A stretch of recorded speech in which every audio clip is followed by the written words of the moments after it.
He gave up only 2 hits in a Game 1 victory over the Padres. Tonight, the ball goes to Madison Bumgarner as the Giants ace goes for his 18th win of the season and his 7th straight at home. It's Game 2 of the series. Giants-Padres next.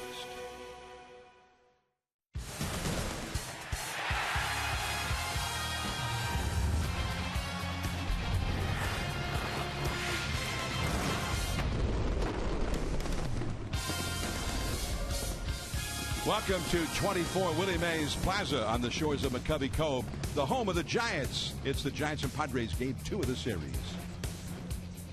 Hello, everyone. I'm John Miller with my crew co. Welcome to San Francisco Giants baseball. Great night for the team last night, and now Madison Bumgarner is on the mound looking for his 18th win of the year. Only one pitcher in the majors has more wins than that, Jake Arrieta of the Cubs. But he's up against a Padres team that has a lot of right-handed hitting thump. Well, indeed they do, and a lot of these right-handers are hot. I mean, Matt Kemp's having a very solid season.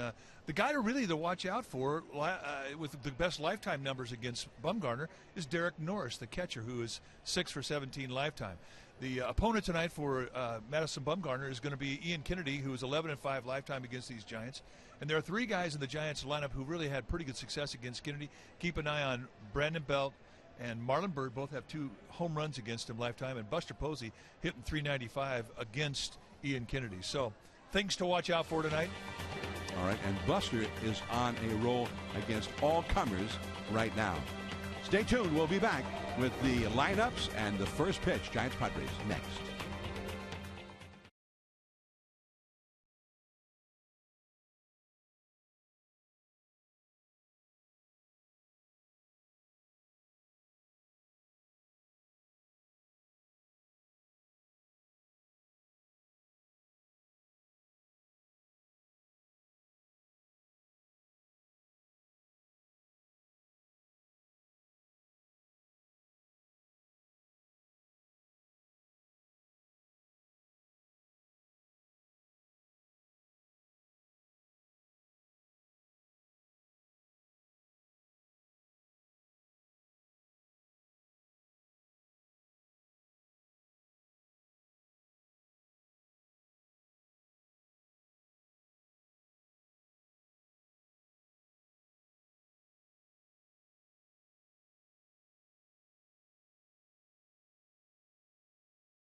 In California, Lexus dealer who invites you to test drive a Lexus today.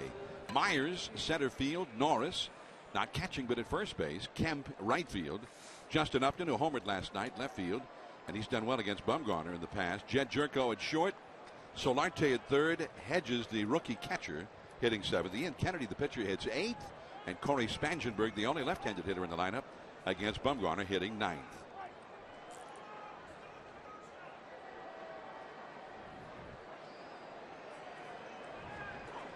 And the first pitch a little bit high for ball one. We are underway.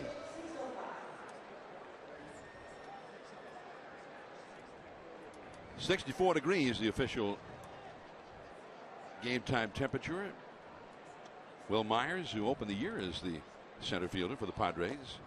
That ball is down and in, and he was one of several big deals the Padres made in the offseason. Madison Bumgarner on the hill tonight for the Giants. This is what he has done in 28 starts, 17-7, 3.05 ERA. 203 strikeouts against 32 walks. That's pretty phenomenal. More than a strikeout an inning with the stats matched up against 188 innings. Marichal-like strikeout to walk ratio, and Marichal almost never walked anybody either. There's a foul out of play on the first base side. 2-1 the count to Myers. And Bumgarner trying to be the first Giants since 1993 to win 20 games. The last guys to do it. Billy Swift and John Burkett both in the same year on that great 93 Giants team. Won 103 games.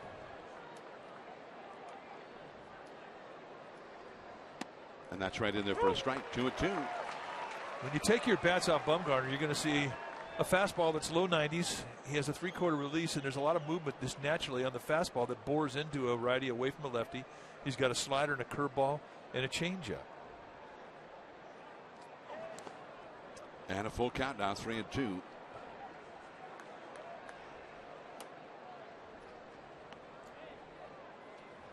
Bumgarner's got 17 wins. He's got this start, and probably next Friday against Arizona would be his next one. He would face the Padres in San Diego, and then a game against the Dodgers, maybe Colorado the final weekend. Duffy, one away. Let's take a look at that defense playing behind Bumgarner. Starting in the outfield, it'll be Diaza, Pagan, and Bird. That's your outfield from left to right. The best arm with Diaza. Adrianza and Duffy on the left side of the infield. Tomlinson and Bell on the right side. Buster Posey, he'll be in the squad putting down the signs. Derek Norris comes up now. But counting all those starts, Bumgarner could have as many as 5 starts left here in 2015. 1 ball and no strikes to Norris. Now Norris has had some success against Bumgarner in the past. 6 for 17, 353 batting average. He and Justin Upton, among the current Padres hitters, have had the most success against Bumgarner in the past. That's a called strike at the knees. John Tumpane, the home plate umpire, with James Hoy, Bill Welke, and Las Diaz on the base paths from first around to third. There's the umpiring alignment. Bill Welke at second base is the crew chief. A ball and a strike. Right there, outside corner, knee high, strike 2 call. And I think that's what you're going to see from John Tumpane. He's a low ball umpire. And he's one of those guys that came in the league and he's a pretty good umpire, and he's gotten better every year. I think he's got a very consistent strike zone. Doesn't have big corners, but what you get in the first, you'll get through all 9 innings. 2-2. Matt Kemp is on deck. The first 8 Padres hitters, including the pitcher Kennedy, who's hitting 8th, all swing right-handed. That's not unusual for Bumgarner this year. Teams have really, when they've had the chance, if they have the roster to do it, they load up on as many right-handed hitters as they can get. Curveball struck him out. Posey tags him out, and there is the second out of the inning. Well, we think in the second half of the season, right around the 1st of August, the curveball slider combination from Bumgarner really went to another level. This is the curveball, and just late breaking, hard snapping breaking balls, the slider and the curveball really have just been so consistent. And he didn't have that consistency with both pitches very often in the first half.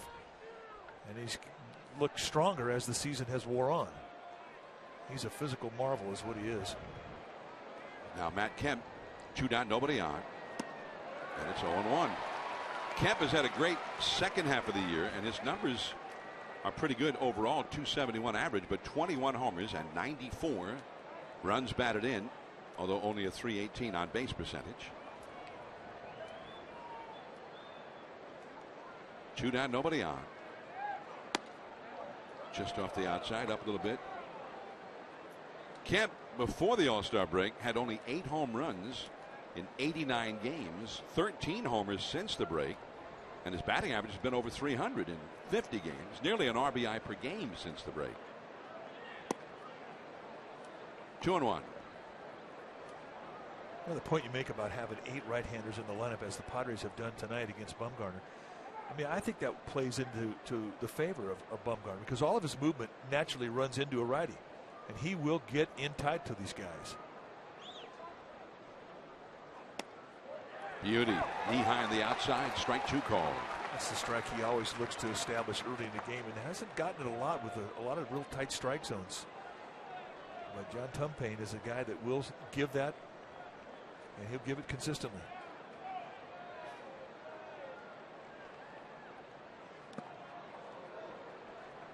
And the count is now full. The curveball in the dirt, 3-2. Pretty good take right there from Kemp. That wasn't easy. If you're playing on the left side of the infield with all these right-handed hitters against Bumgarner tonight, you better be ready. Duffy, Adrianza, they're going to get a lot of work. See him pitch the gap, the 5.5 hole between third and short. That's foul along the right field line and deep down the line, back into the crowd. 3-2. Justin Upton is on deck. The Dodgers in Arizona holding a 2-0 lead. In fact, that's going to change in a moment on the hand-operated scoreboard. The Dodgers have just scored again on an Adrian Gonzalez home run in the third. So it's 3-0 LA there now. Into right field, Marlon Byrd. It's a 3-down inning for Madison Bumgarner. Now the Giants with Pagan, De Asa, and Duffy coming up.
The Giants batting order now presented by Audi.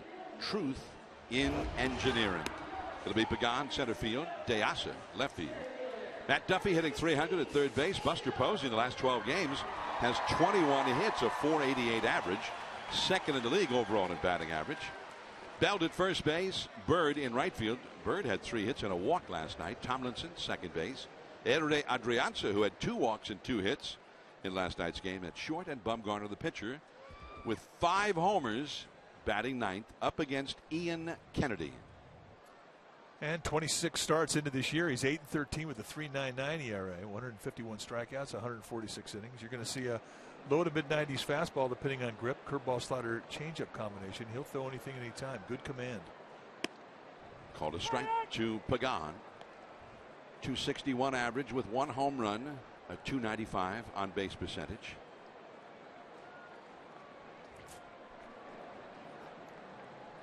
Kennedy has given up a lot of home runs this year. And that's over the inside, strike 2 call. So he's been susceptible to the long ball. But Kennedy has always done extremely well against the Giants. He's 11-5 lifetime against the Giants and a 2.41 earned run average against them. It's the 5th time that he's faced the Giants this year.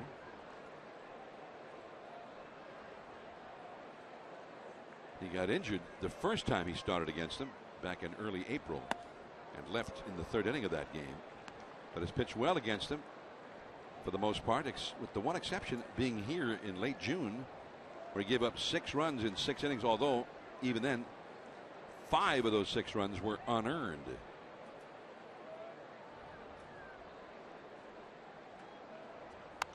That's a foul out of play. Check out the defense playing behind Ian Kennedy tonight for the Padres. Starting from left to right, it'll be Upton, Myers, and Kemp. Good arms on the corner with Upton and Kemp. Jerko and Solarte on the left side of the infield. Spangenberg and Norris on the right side. And Austin Hedges will be in the squad putting down the signs. 2-2 to Pagan. And Pagan is giving him a battle here. This will be the 6th pitch of the sequence upcoming. Pagan has never hit well against Kennedy. Only a 184 lifetime batting average in 38 official at bats.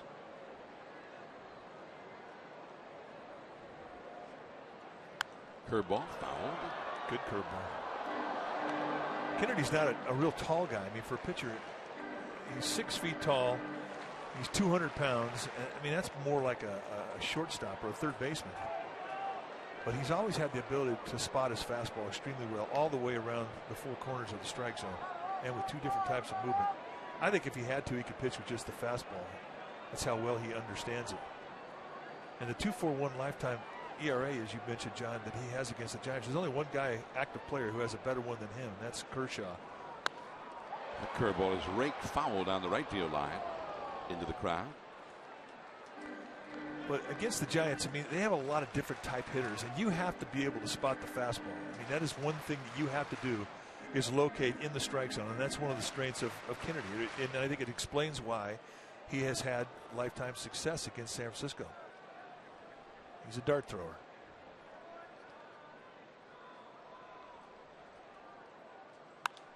And now a fastball after those curveballs, and Pagan fouls that one away. So Pagan hanging tough against Kennedy. Well, already an 8-pitch at bat. This is one of the things last night that worked in the Giants' favor. I mean, they got a lot of pitches off of Andrew Kashner, the starting pitcher for the Padres. Got him out of the game early because of the pitch count. And another foul out of play, and it goes on. Well, it's going to be at least a 10-pitch at bat. I mean, if you're the leadoff hitter, you're a scout. You've got to take that report back to the bench. And I got to believe that Pagan's going to have a lot to tell his teammates after this at bat.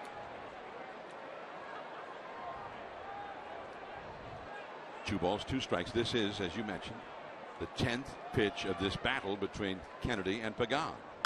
And that is back to the screen. Well, and this is such an opportunity for the Giants. I mean, you get into a battle like this and you run the pitch can high to start an inning. If he gets on by way of a walk or a knock, it really sets up an inning. Fans are getting into it now.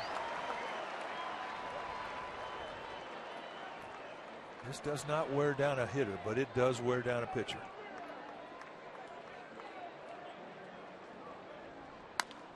And that is in play and handled by Norris at first, and on the 11th pitch, Pagan goes down.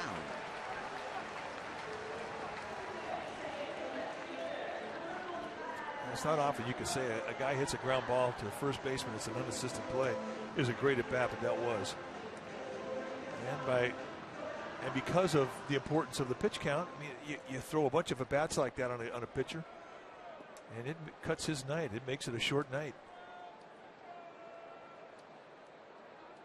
So Norris over at first got the put out, and here is Alejandro De Asa, who had a single and a walk last night in 5 plate appearances. And that's too low. 1 ball and no strikes. You see how the Padres are playing it. 3 infielders to the right of second for the veteran De Asa, with Aoki and Blanco both out with concussions. De Asa could see some serious playing time here. And that is a foul off the left field line. Into the second deck. 1 ball, 1 strike. Yeah, he looks at it as if it's an opportunity, and it is. Giants wearing the Gigantes jerseys tonight, as it is Fiesta Gigante night. Back out of play. 1 ball and 2 strikes to De Asa. De Asa has a Giant 4 hits, 16 at bats. 333 on base percentage as a Giant. Fan with a souvenir. 1 out, nobody on, and Matt Duffy is out on deck. Nobody near third base as they are overloaded, playing him to pull on the infield. The outfield just the other way. They're playing him toward left. And a foul back out of play. Perfectly placed fastball right in on the hands at 92. To see movement, that's movement that starts off the plate inside the left-handed hitter, then to come back into the strike zone. You get an idea just how well he can place that fastball around the strike zone. Doesn't take long. He'll let you know he's got command of that fastball. 1-2 the count. Ripped foul deep down the right field line, all the way to the bricks. Tried to go back in there again. Diaz said,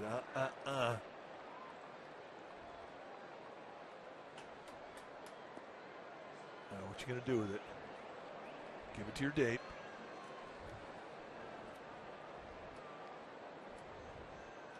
A ball and 2 strikes.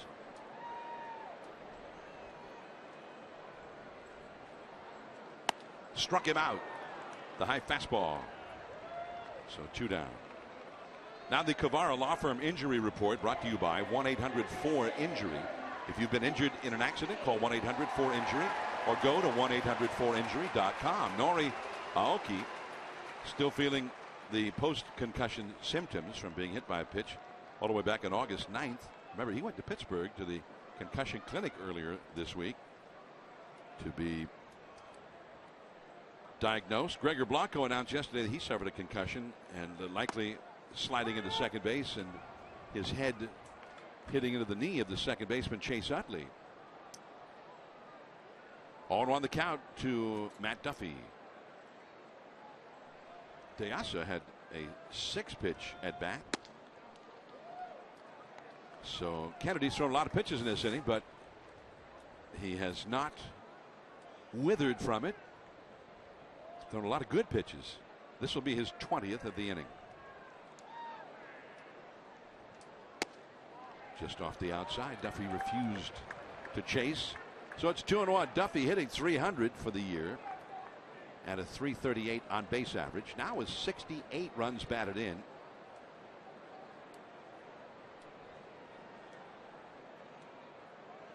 Curveball going back in right center. Will Myers. Plenty of room in that part of the yard. And the inning is over. So 3 up, 3 down. We go to the second. Bumgarner back to the hill with Justin Upton coming up.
Reliever Corey Guerin made his Giants debut. He had a great outing, but he wins the award for best game face. You guys check out that snarl. He told me today he didn't even know he was doing it. He thinks he might actually be two different people. On the mound, very intense, competitive. Off the field, just a mellow guy. He said the guy showed him a photo last night. I am laughing about this with the snarl, but his first thought, guys, was, is my hair actually that big? John and Mike. Well, I liked it. Well, I liked what he did last night. I mean, he was spectacular. Good to see him healthy again. Justin Upton, and the count is 1-1 facing Bumgarner here in the second. Last time we had seen Guerin was with the Atlanta Braves, and he was really an up-and-comer. They were really high on his arm. Then he had elbow problems. Put him on the shelf. He Tommy John'd. And now he's back, and he looked good last night. He threw a good fastball with a lot of movement and a real. Well, did you think that was a slider? Did you call it a slider? I mean, threw it really hard and broke with a big break away from right-handed hitters. Spotted it on both sides of the plate. Impressive. Buster Posey moves to the outside, and that's low. 2-2. Justin Upton, a .364 lifetime average against Bumgarner, 12 for 33. One home run in those 33 at bats. Yeah, he's a good middle-in hitter, and the natural movement of just all of Bumgarner's pitch is going to work its way into a righty. Strike three call.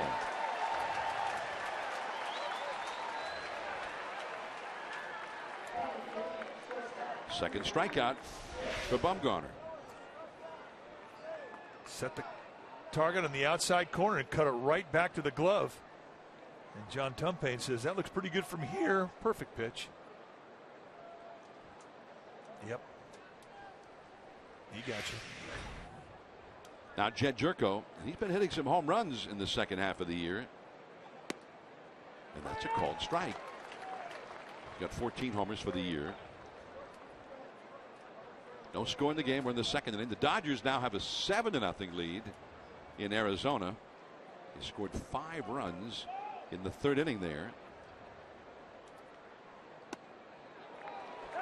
Nice combination. Fastball, big curveball. And Jerko, who's a free swinger, has not gotten the bat off his shoulder yet. He's got an inside-out swing. He's got good power to the right side of the field. Curveball, a check swing. Did he go? No. James Hoy, the first base umpire, ruled in favor of Jerko. And you see how the Giants are playing. The outfield kind of bunched up towards center. The infield shaded toward the third base side, playing Jerko to pull. 1 ball, 2 strikes. Day game here tomorrow. Did he go on this one? This time, yes, said James Hoy. Strike 3. All right, let's take a look. Did he go? Oh, that's the borderline right there. 50-50. Some you get, some you don't get. James Hoy said, looked pretty good to me.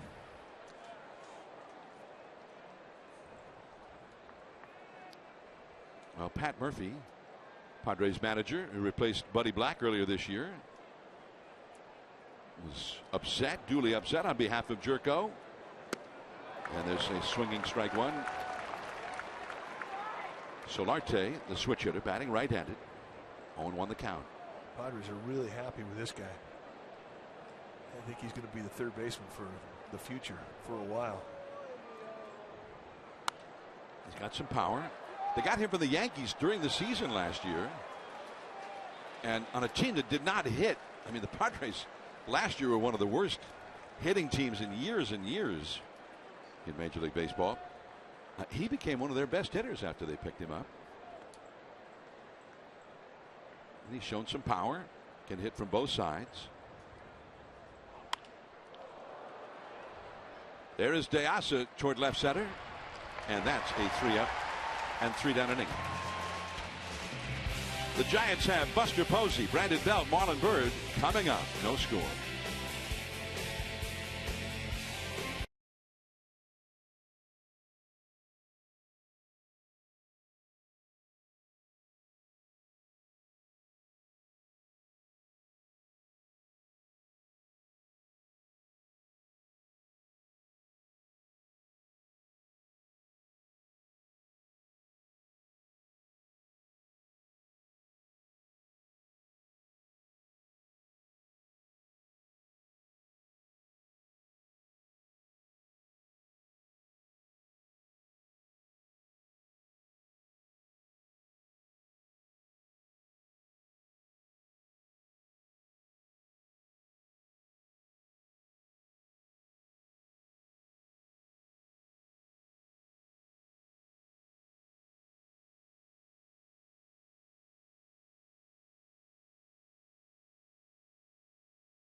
High quality and great MPG. Florida's the right choice for California. Last night, Jake Peavy was a winner. 7 strong innings, just 2 hits allowed, 1 earned run, no walks, couple of strikeouts, and he did it all in a very economical total of 79 pitches. Jake Peavy, he is our forward right choice.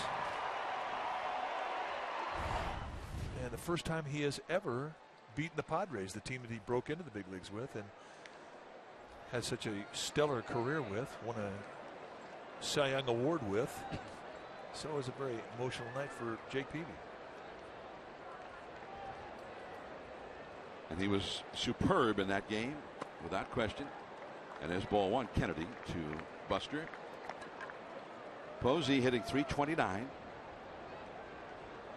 Only Bryce Harper of the Nationals with a higher batting average than Buster.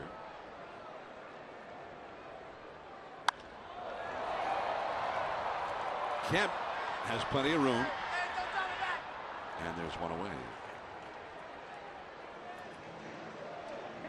This coming Saturday, that's a week from tomorrow, the 19th, will be the Giants' annual food drive at AT&T Park, presented by Visa. Be one of the first 2,500 fans to donate food or $5 at the on-site collection stands in the plazas, and you'll receive a free Giants tote bag, compliments of Visa. All proceeds will benefit local San Francisco food banks. That's September 19th, and the Giants are hoping you can support this great cause. Strike 1 to Belt. Belt hitting .279, 17 homers, .356 on base average. Not so many home runs lately for Belt, though. They've got the big overshift on for him. That's a ball outside from Kennedy.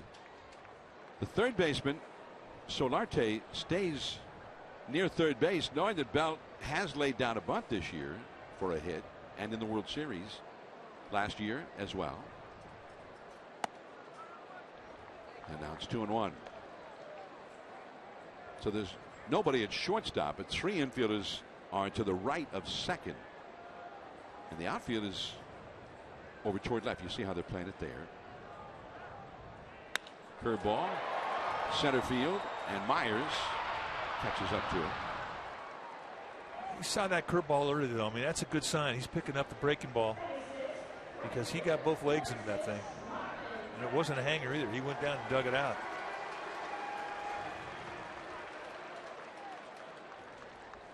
Two down here is Marlon Byrd. Byrd against Kennedy. Byrd has 2 home runs in 19 career at bats against Kennedy. Byrd hitting .248 overall this year with both the Reds and the Giants. And Marlon last night had 3 singles and a walk in that game. As a Giant, he's hitting .300 in 20 games with 19 runs batted in. And they've got 3 infielders to the left of second against him.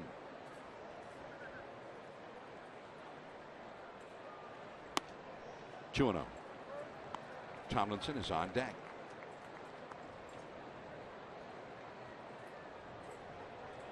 .105 tomorrow, the finale of this series. Mike Leake for the Giants against the rookie Colin Ray of the Pods. 2-1 now.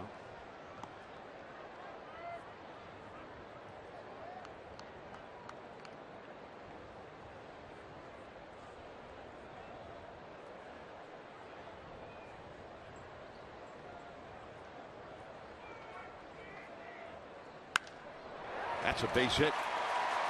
Well, they had the big steel curtain there. 3 infielders on the left side of the infield, and he hit it over the curtain. First hit, first base runner for the Giants. Yeah, this is a pitch middle in that he digs out nicely. They set the target away, so really one of the few times tonight that Kennedy has missed his intended target, and Byrd makes a pay immediately.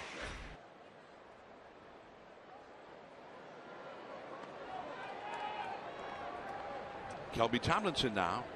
Tomlinson last night had only 1 hit in 5 at-bats. Scored 3 runs, knocked in a run, and had 2 stolen bases.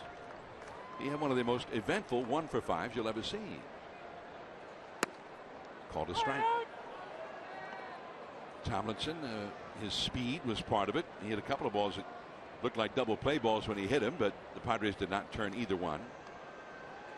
Stole a couple of bases to get himself into scoring position. Bird, the runner at first, 2 down. Norris on the bag with him over there. And that curveball down and away. 1 ball, 1 strike.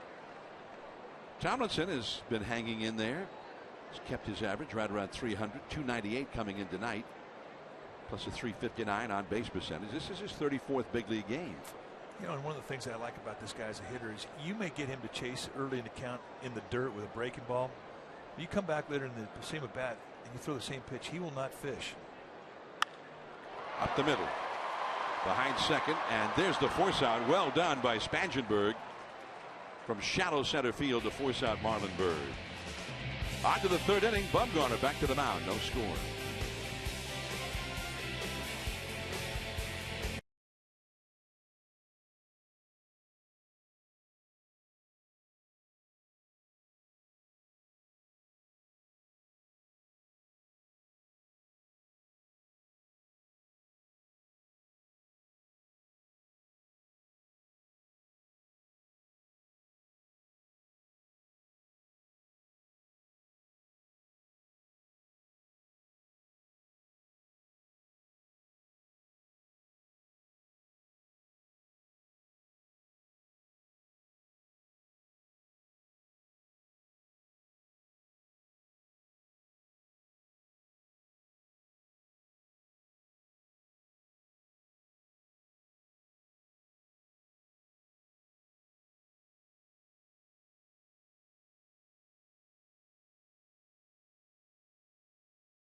Different for everyone, and it's all waiting for you there. Enter to win a free luxury stay at visitcentraloregon.com. Adventure calls. I've had some adventures in Oregon. How were they? Oh, wow. Well, that's good. It's the wow factor. It's working in Oregon. So my wife's brother, my brother-in-law, lives in Bend, Oregon. A lot of adventures there. Adriazza had a little trouble getting it out of his glove, but Hedges, the catcher, not a fast runner. No problem. 1 out. Mount Bachelor. It's one of the best mountains I ever boarded. Bend, Oregon. Fantastic. So you've had adventures there. Oh, yeah. Love it. All right. I've ridden ski lifts there. They're good ones. Ride the ski lift to the top, get around, roll around in the snow, and get on the ski lift and go back down. That's an adventure. Get right to the lounge. Yeah, that's the kind of a adventure thrill seeker I am. Right? But you see, you've done that on every continent. 1 ball and no strikes to Ian Kennedy, hitting 8th in the order. And that's in there for a called strike. 1 ball, 1 strike. Kennedy hitting 8th, not because he's having such a great year with the bat. He's had 4 hits in 38 at bats and has struck out 20 times. And that's in for a called strike. 1-2. He does have 3 doubles out of the 4 hits, only 1 single. 6'5", 250 pounds, 26 years of age, Madison Bumgarner. You know, Bell coming over. And he's got it. I think that thing was going to be anywhere close to in play off the crack of the bat. Turns out he had plenty of room. So 2 down, nobody on. And Corey Spangenberg will come up. See, it's an overcast night here at AT&T Park. Bumgarner has not yet allowed a base runner. Spangenberg comes up. He's the only left-handed hitter in the lineup. Spangenberg, who is 24 years old.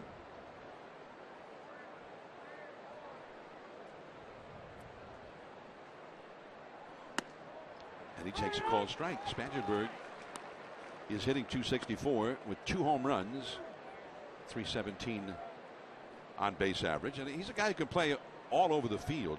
He's the second baseman tonight. He can play the outfield, third base, first base. In the dirt. A ball and a strike.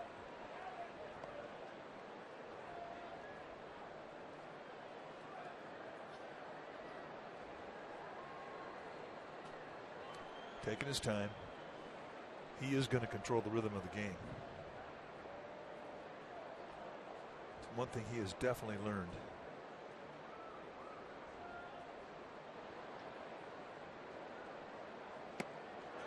One and two. You know, the other thing too, we talk about the 3 pitches that he has, the natural cut to the fastball, the slider, and the curveball, all with movement that runs away from a lefty into a righty.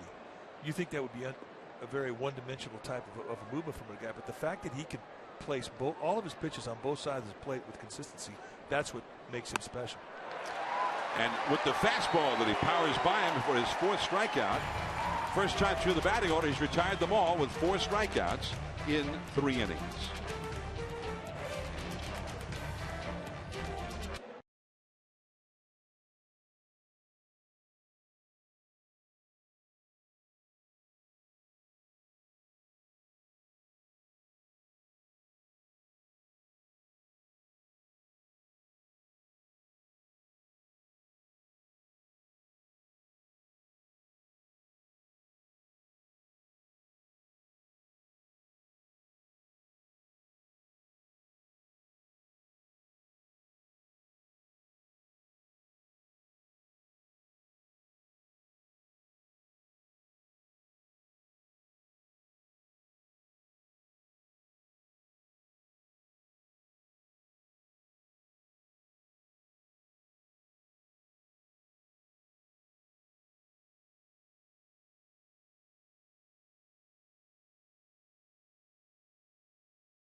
It's a Fiesta Gigantes night here at the ballpark, and we are pleased to be joined by the great Hall of Famer, El Hijo de Perucho, Cha-Cha, the Baby Bull, Orlando Cepeda. Great to be here. Very nice with Mike and you. Always great to see you. Yeah. Old timer. There's a foul out of play. Now, when you got traded, the Giants had just been in St. Louis. Did you know you played the final game in the old ballpark there in 1966? Yes. And they were about to move into their new park. Right. And right after that series, soon after, you got traded. Did you see that one coming? It's funny that that day I won. I got 6 RBI, 5 RBI. I hit a grand slam. So after the game, I saw Herman Frank call me to me. I thought he was going to say, Orlando, great game. He told me, you stay here. So that's it. You had a great game, and you're staying here. Yeah. So, and were you shocked? Very shocked. So you didn't hear any rumors or anything about that? I heard rumors, but you know how people say things. I was in great shape. Well, it worked out well for you. Perfect. You became one of the great Cardinal first basemen of all time. Perfect. You helped them get to 2 straight World Series. Yeah. There's a ball missing to Madison. But now, what about Bumgarner? You like this guy as a hitter? Got 5 home runs. He can swing that. Mike was a great hitter. Well, I couldn't hit with power like this guy. I mean, this guy here is from a different world. But I took hitting seriously. I was proud of the way. Yeah, you did. 5 home runs for the year. His slugging percentage is over 500. And he takes a fastball in there for a called strike. Well, see, there you go. I hit 5 home runs in 13 years. He's got 5 this year. And they saw him change up. 2 ball, no strike. You know what I mean? 3-2. Curveball. 1 ball, 1 strike to Bumgarner. That ball is hit well. Deep into right field. Kemp on the warning track. Right in front of the 4th archway. He can swing that ball. Well, Orlando, let's take a look at his swing. Tell us what you're seeing here. Wow. Boom. He went with the pitch. So that's not just like a pitcher. He took what the guy gave him. Yes, look at that. Amazing. I never think anything like that. You might? Well, no. I think from strength standpoint, he's one of the strongest hitting pitchers I think I've ever seen. Here's Pagan now. 2 down, nobody on, no score. Ian Kennedy on the mound. Orlando Cepeda is here with us. Now, you and Tito Fuentes were part of the first ball ceremony tonight. How'd that go? Yeah. Did you warm up beforehand? Tito's too much. He's funny. Yeah. Playing him shallow was Solarte at third, and he throws out Pagan. Giants are down very quickly. Orlando Cepeda is with us. Madison Bumgarner will head back to the mound. Top of the order coming up for the Padres. No score.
On the left, and they threw out the first pitch, and Tito threw it left-handed. Well, that's your old roommate. Was he fun to play ball with? Very much. Great teammate. What made him special? Everything. He talked to you all night. No. And I'm shocked to hear that. Tito? If he was talking to you, would you have a chance to talk to him, or mostly was he do all the talking? One time we played in Cincinnati, and Maloney was pitching that Sunday afternoon. Too hard. Yeah. And Tito, I got a phone call 5 in the morning. Tito Fuentes. I said, Tito, come on. We have a game today, and Maloney's pitching. Say, I have to look for the eclipse. How do you call that? He had to go watch the eclipse? Yeah. Of the moon? The lunar eclipse. How'd you do against Maloney that day? Wow, Malone was nasty. Yeah, he was a hard thrower. Well, he's from Malone was from Fresno. I tell you. Yeah. 1 ball and 2 strikes to Will Myers facing Bumgarner. We see Jim Maloney once or twice a year. You face him? No, I never did. But I watched him as a kid, and he was a hard thrower. He's thrown 97, 96 for 9 innings. I have a great thrower. He can pitch. Strong. What top pitcher did you do really well against? How'd you do against Koufax? 5 home runs. Yeah? Wow. Well, that's pretty good. Nolan Ryan, about 6 home runs. Yeah? Yeah. 2 Hall of Famers, you got him. Ferguson Jenkins took me out a straight time. Duffy in a hurry throws out Myers. And there's one away. Well, we've got some memories of Orlando Cepeda wearing number 30 as a Giant, the great Hall of Famer. And Orlando was the Rookie of the Year, the Giants' first year in San Francisco. There's one right down the left field line at Candlestick. You played first base. You also played a little left field. But I love to watch you hit. And that was like the classic Cepeda swing right there. How big was your bat? Well, 38 ounces. So 35, 38? 36, 38, 36. So 36 inches long, 38 40 ounces. Sometimes 40. You swung a 40-ounce bat? Yeah. Because that looked like a big bat. Yeah, big bat. I can't use it like that. I swing too hard. Well, the guys now, a big bat now is 35, 33. And not many guys do that. It's normally 34 and a half, 31, 32 ounce now. Well, everybody. Richie Allen is 40 ounce. Clemente 39, 36, 39. Uri Starger. Sanguillen is 36 and a half, 39 ounces. Manny Sanguillen? Yeah, everybody. Well, those are huge bats by today's comparison. That's why they break so many bats. 2-0 the count to Derek Norris. And it's 2-1 now. 1 out, nobody on, no score. Orlando Cepeda, the great Hall of Famer, longtime Giant, and still with the Giants. Fiesta Gigantes. Were you part of the festivities before the first ball ceremonies tonight? Yes. I'm honored to be here tonight. Now, when you came up with the Giants, there hadn't been that many guys from Latin America who had played in the big leagues at that time. That's why Horace Nolan should be in the Hall of Fame. Because Horace was the first or the second who brought so many Latino. Ruben Gomez, San Noble from Cuba. Ozzie Virgil? Ozzie Virgil, Ramon Monsan. Right. Because Stoneman used to go to Puerto Rico every year.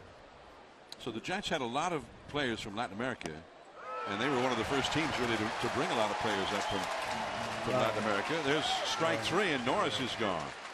So you like Horace Stoneham was the owner of the Giants at that time. Yeah. And you think he should be in the Hall of Fame because of that? I believe, because he had done so much for the game of baseball.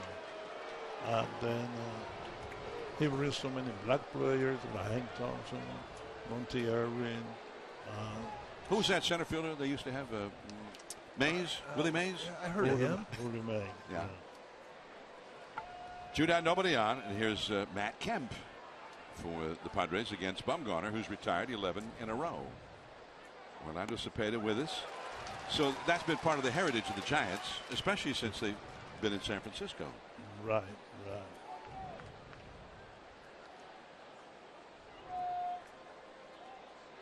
0-1 the count to Matt Kemp. Well, when you come to AT&T Park the next time, go down 3rd Street, down toward, or King Street, down toward 2nd Street, the left field corner. And there's a statue down there. And check that statue out, because that's the baby bull, the Hall of Famer, Orlando Cepeda. And the nickname that you told me you liked, El Hijo de Perucho. That was the name of your dad, was Perucho. Yeah. Puerto Rico, El Hijo de Perucho. Yeah. You know, it's a great honor to have a statue in San Francisco at the ballpark. That's a great location. You know, Peter McGowan took me all over the ballpark to look for a place to put the statue. So we thought he's going to be right here. So Peter did it. There's Pagan. Orlando Cepeda. Many thanks for stopping by. Number 30. You saw Orlando's barbecue out there in the outfield, and there's the statue at the unveiling a few years ago. Check it out next time you're here. Orlando Cepeda, one of the greats of the game.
Giants Baseball is brought to you in part by McDonald's. Great deals at McDonald's with the McD app. Download the McD app on your smartphone and get great deals at participating Greater Bay Area McDonald's. Visit McDapp.com.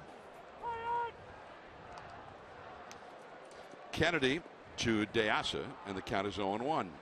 As we start the Giants half of the fourth inning, no score in the game. There's only been one hit, and only one man has reached base in this game. That was Bird with a 2-out single in the second.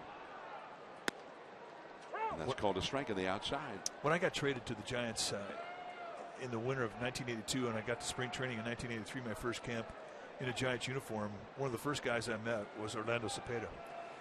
And he made me feel like I had been a Giant and part of this family for 20 years.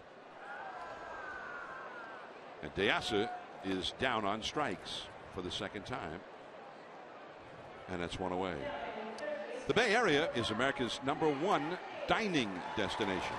Learn how the gold rush, 2 world wars, and the free speech movement were all part of the recipe to make the food scene that we enjoy so much today. Hear the stories from chefs like Alice Waters, Michael Mina, Nancy Oakes, and more on Bay Area Revelations, a culinary journey. That'll be next Saturday, week from tonight, 7 p.m. on NBC Bay Area. Matt Duffy, a foul into the seats along the right field line. Duffy flied out to right center his first time. But it just was the way of Orlando Cepeda, and I watched him do it time and time again with the new guys that came in, and he was just engaging. And I mean, for me, it was a big thrill because I had watched him when I grew up. Right to the second baseman Spangenberg, and 2 down. You know, I had a chance to play against McCovey, and it was a thrill to meet him. I never got a chance to play with Orlando because he finished his career in the American League. But it was just, I'll never forget just meeting him for the first time in the clubhouse in spring training, and how he went out of his way to make me feel like I was part of the Giants family. And he's just a great ambassador for the game and a true Hall of Famer. Buster Posey now. Back to the screen. It's on, absolutely on that. Buster at the moment hitting .328. Bryce Harper was 1 for 4 in Miami, now at .333. D. Gordon down there in Miami was 1 for 4, so he's at .327. Those are the 3 leading hitters for batting average in the National League. And it's a ball and a strike. Buster and Kennedy. Buster has had 44 career at bats against Kennedy. Came into the game hitting .395 against him with 3 doubles and a homer. Flight out to right his first time tonight. 2-1.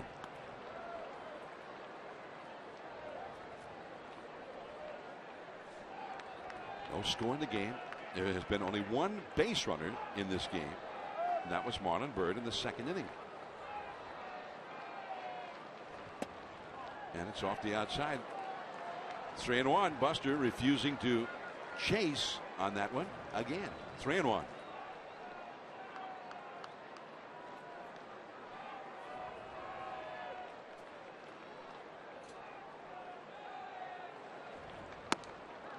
And it's a walk.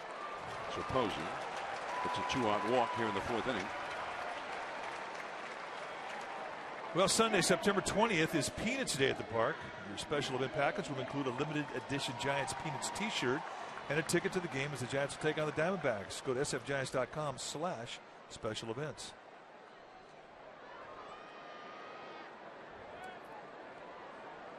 Just the 2nd time tonight that Kennedy has been in the stretch.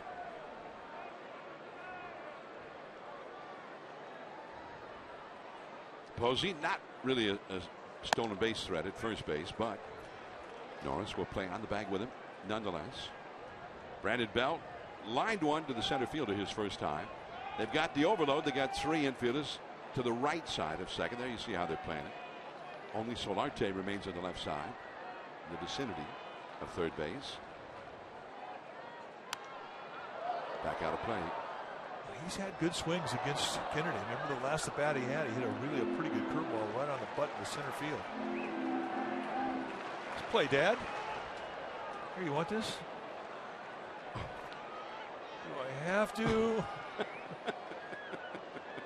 Don't worry, she'll dig it in about 5 years.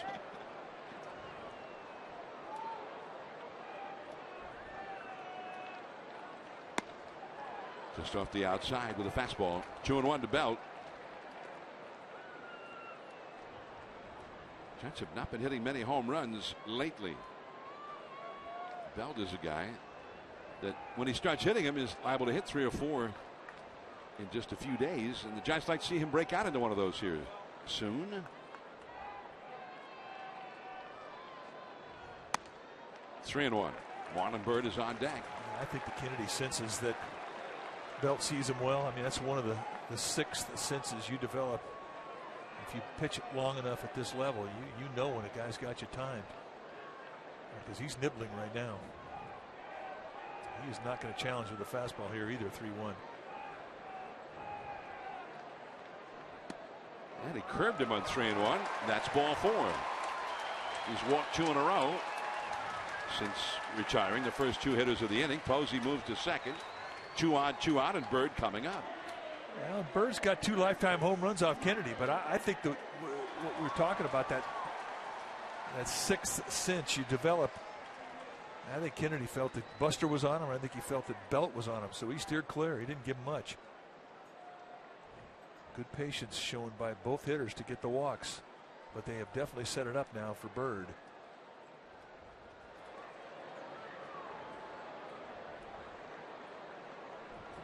Byrd singled to left his first time. That was in the 2nd inning. He has the only hit of the game. 0-0, 4th inning. 2 on, 2 out. 1-1. Byrd has been the Giants' best RBI man since he became a Giant. 19 RBIs in his first 20 games with the Giants. This is his 21st game. Tonight he's got an RBI opportunity here. Posey at second, Belt at first, ready to run at the crack of the bat with 2 down. That's a foul. Well, you've got solid arms across the board in the outfield for the Padres. Upton, Myers, Kemp, they're all good assist arms. And Buster Posey, average speed at best at second base. As you would expect, as a Giant with all those RBIs, Byrd has hit well in spots like this. A .444 batting average. In the dirt. 1-2. That was saved by Austin Hedges, the young catcher. On deck, Kelby Tomlinson, the rookie.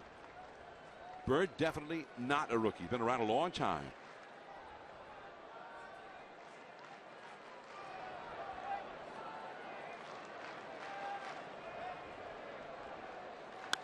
That ball is hit well, left center field, and it is off the glove of Upton. He'll have to chase it. Posey scores. Belt racing around. He scores. 2-0 Giants.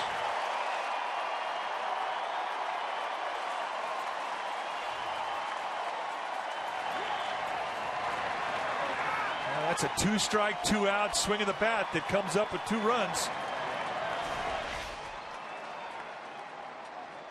Down and in, he just drops the head on it. And this ball sails on Upton in left field. I think he felt he had it pretty much all the way and then just can't make the play. And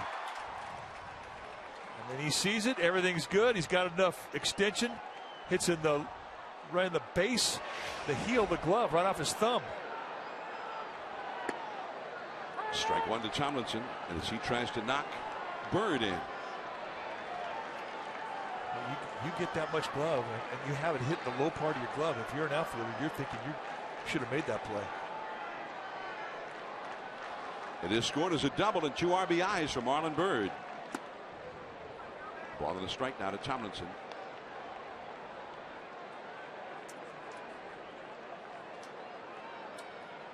Bird, who has had some success against Ian Kennedy, now hitting .333 lifetime against him in 21 official at bats.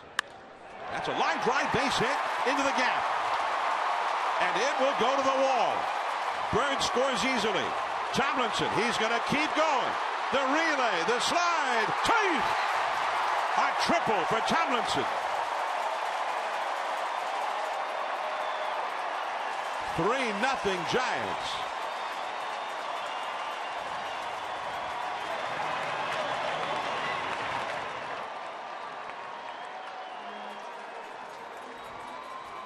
Boy, fastball down and in. Another good job of digging it out. They set the target in. I mean, that's right to the glove. That was right between the knees. So Tomlinson just going down and just raking this in a gap. And that ball got through the gap in a hurry. Upton had no chance to cut this off. I mean, not a bad relay either. Jerko, he's got a pretty good arm, just could not get it there in time. So 2-out triple. Hey, that was fun. Kelby Tomlinson with his 3rd major league triple. And his 15th run batted in. So he's at 3rd, and here is Adrianza. And a curveball drops in there. 0-1. Adrianza grounded out to second his first time. Adrianza was in a long dry spell, and then last night he knocked in a big run with a hit and had 2 hits and 2 walks all told. And that one almost hit him. 1 ball, 1 strike. He's trying to get in and right on the hands at the belt with the fastball in the inside corner.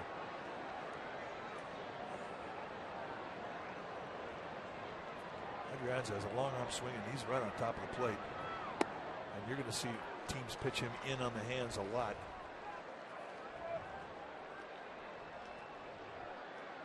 Well, remember this inning started with 2 down and nobody on. And Buster Posey at the plate. Buster walked. And then Belt walked. He chased a bad one, helped him out. And he looks a little disgusted. 2-2 the count.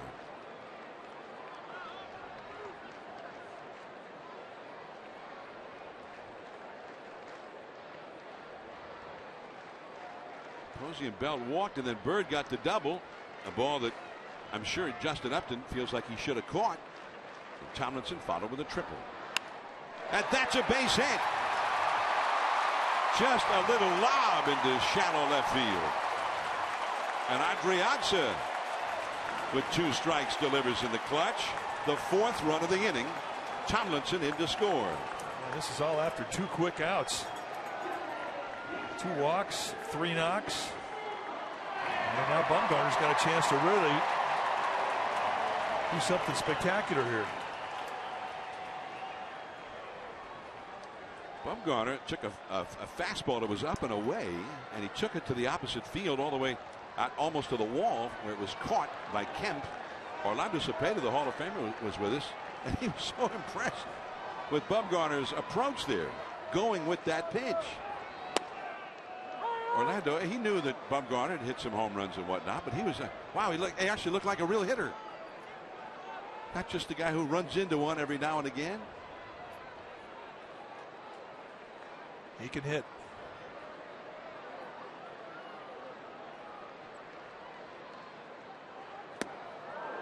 Oh, 0-2. Took a little off, a little cut on it.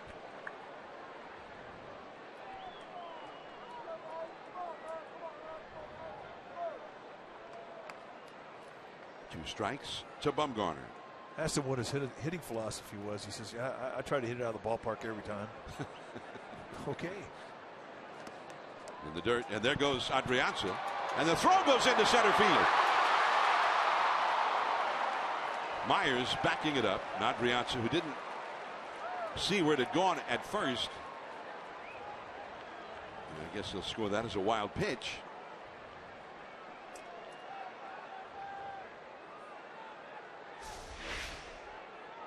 Little breaking ball down the dirt. Hedges does a nice job of blocking it.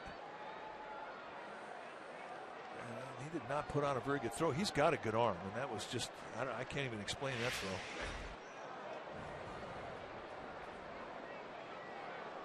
Looking, Adrianza back to second is Ian Kennedy, the pitcher. Kennedy had a one-hit shutout with 2 down and nobody on in this inning. And now it's 4 runs later. It's still the same inning. Bumgarner, the 8th batter of the inning. Another one in the dirt, blocked this time by Hedges. 2-2. A pretty steady diet of breaking balls. He opened up the at-bat with a fastball behind the outside corner. It was called a strike. Bumgarner didn't think it was, but that was the last fastball he's seen.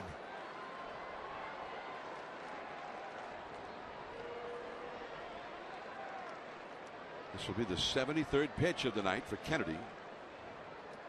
And the 32nd in this inning. There's Spangenberg near second. And that ends the inning. But an action-packed inning for the Giants. 2-run double off the thumbs of Upton for Marlon Byrd. Then Tomlinson tripled him home. And Adrianza singled Tomlinson home. A 4-run inning.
Made a catch at the wall off the bat of Matt Kemp that was one of the more spectacular ones we've seen all year, and he absolutely robbed a home run from Matt Kemp. One look from behind the center field wall. Spectacular play. That's our Ram gutsy play. Ram 1500 is Green Journal's 2015 Green Truck of the Year. Guts, glory, Ram. Visit ramtrucks.com to learn more. Justin Upton leads off against Bumgarner, and the curveball misses. Upton was called out on strikes his first time. Bumgarner has retired every Padre he has faced so far in this game, including 5 with strikeouts in the first 4 innings. Jerko on deck. Solarte due up third in the inning. That's a foul. 1 ball and 1 strike. But it was an overcast day with some high winds and on the cool side, but it's turned into a beautiful evening here at the ballpark, and there's almost no wind blowing to speak of.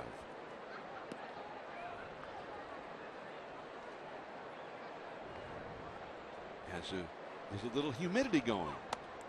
That's a ball inside. 2-1. The Dodgers have an 8-3 lead in the top of the 5th inning, meanwhile, in Arizona. Giants leading here 4-0 in the top of the 5th. Justin Upton, who hit his 25th home run of the year last night. Back over the screen, out of play. 2-2. Oh, he was on that one. I think that's his side of the plate. I mean, I think he's a good middle in hitter. I mean, if you could pound his hands, I mean, that's good. But if you drop it down below the hands, between the knees and the hands, that's the happy zone for Upton.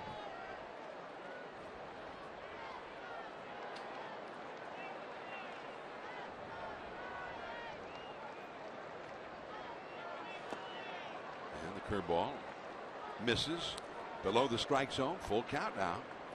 And he had a chance in a 2-2 count there to go below the zone and see if Upton would chase. I mean, from Upton's perspective, that's a pretty good take.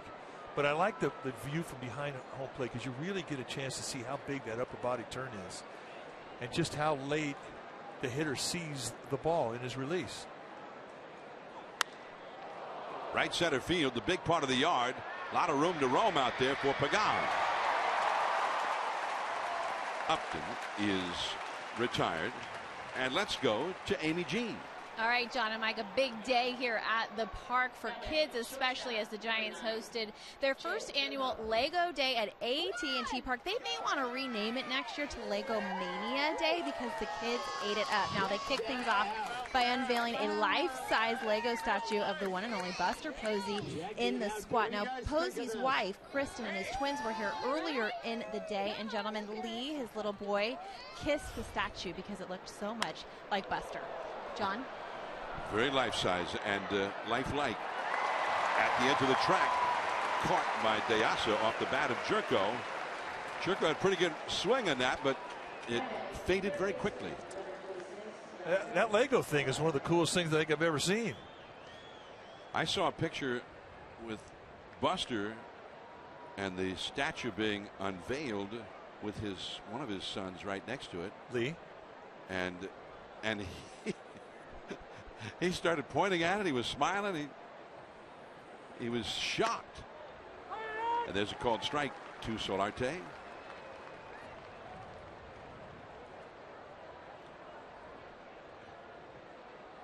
Where was that picture? Was that on Twitter? I think it was. It was a great shot. And the reaction from his son Lee was just priceless. Duffy, and to throw across. And that's 15 in a row retired by Madison Bumgarner. He's been perfect through 5. 4-0 Giants. Top of the order, Pagan, Deasa, and Duffy are coming up.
a better California.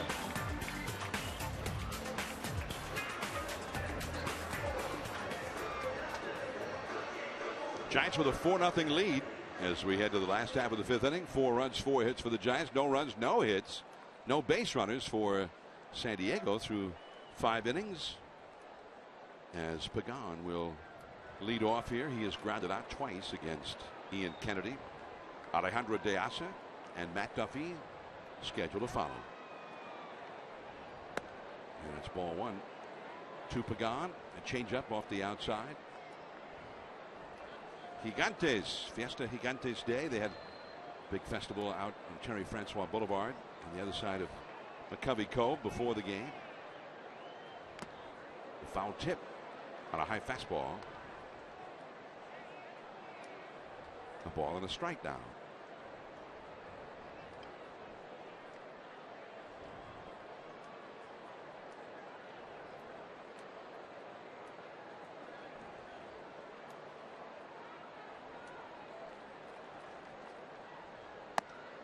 And he takes this one too high. 2-1 now to Pagan. Festive night at the ballpark. Especially on weekends, it always seems to be a festive night or a day at the ballpark. A lot of families. Oh, you know what time it is. It's cotton candy time. I really had not realized until we saw that family. The only thing stickier than pine tar. Cotton candy. You know what, though? It's pretty amazing when you're a kid. The very first time you put cotton candy into your mouth. That's magic. It disappears. It just disappears.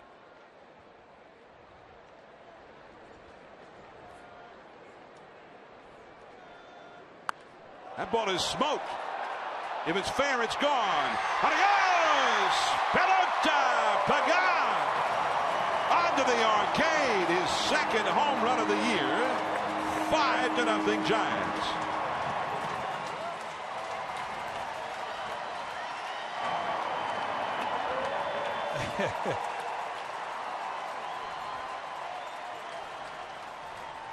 Un cuadrangular para Pagan en el Fiesta Gigantes.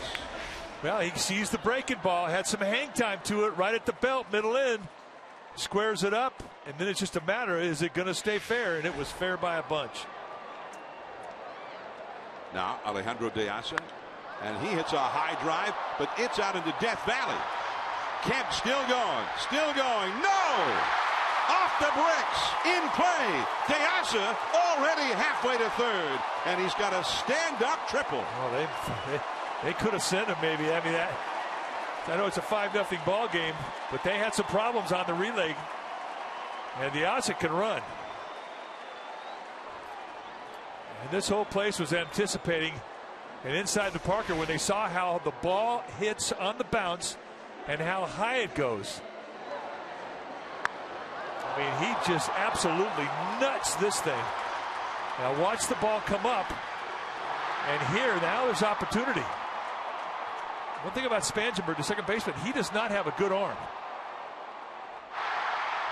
But Giants will settle for a triple, and there's still nobody out. So Pagan was coaching him to keep on going. I think he was the last guy to have an inside the Parker. A little squibber, and De Asa holds. Infield was drawn in. Spangenberg throws out Duffy. Well, the splash cam from Angel Pagan's swing of the bat and his second home run of the year. And look who gets it. Yep. That is a moment they will never forget. So now Buster Posey. And the infield is still in. Buster has flied out to right and walked. Called a strike. And he says something to John Tumpain about it, although he nodded his head as he said it. I think he said, "Hey, John, there goes your perfect night."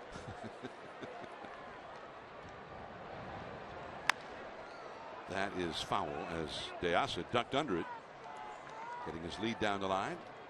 0-2 the count to Buster. Posey, 83 runs batted in this year to lead the Giants. Well, there's the Lego Buster Posey and the real thing. That thing is amazing. No wonder his son Lee went over and kissed it. He thought it was the old man. Buster bounces it foul right over to Belt, who's on deck.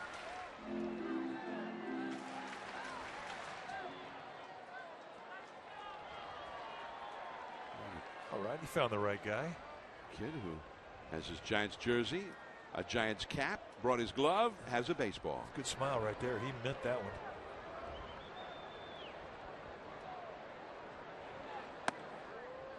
One ball and 2 strikes now to Buster. Next pitch for Kennedy is going to be his 85th of the night. One thing we found out about Padres, they will extend their starting pitchers pitch count wise.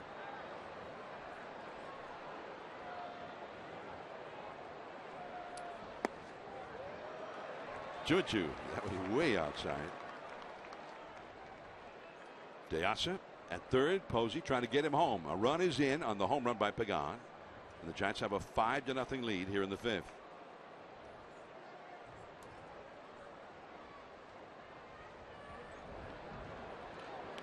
In the dirt. So from 0-2, the count has now gone to 3-2 with Belt on deck.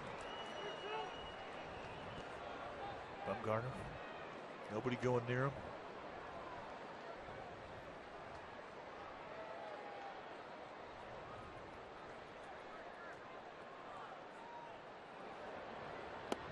And he walks him, threw him a changeup on 3-2. Second straight time that he has walked Posey. Well, Wednesday, September 16th is Tokidoki night. Your special event package will include a limited edition Tokidoki Giants Sergio Romo t-shirt and a ticket to the game, as the Giants will then take on the Reds. Go to sfgiants.com/special events. Tokidoki. Don't miss it. Brandon Belt. He has lined out to center and walked and scored a run. 1 out, 1 in. DeAsa, the runner at third. Posey at first. Middle infield double play depth now. And Belt chases that low curveball. Strike 1. And Marcos Mateo, number 54, the right-hander, heads down to the bullpen. 88 pitches with 1 out here in the 5th for Kennedy. Last night we saw Andrew Cashner, the starting pitcher, go 117 pitches, and he never got through the 5th inning. So Pat Murphy, the skipper of the Padres, he's extending his starters. Back out of play. Strike 2 to Belt.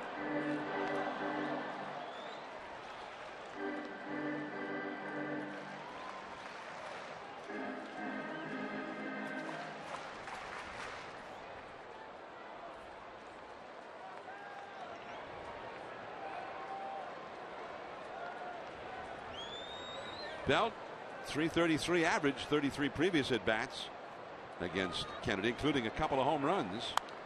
And that is out of play, a high fastball. Belt has 2 homers, a triple, and 2 doubles, or has had in the past against Ian Kennedy. And he hit the ball hard his first at bat tonight into an out. A line drive to the center fielder. 5-0. The Giants are leading. 2 on, 1 out.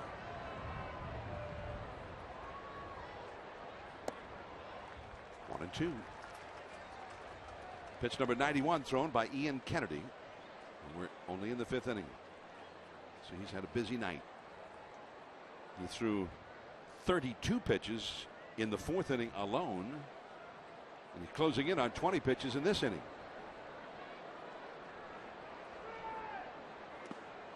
That was toward the back foot of Brandon Belt. Almost hit his foot. Nice save there by Hedges. 2-2.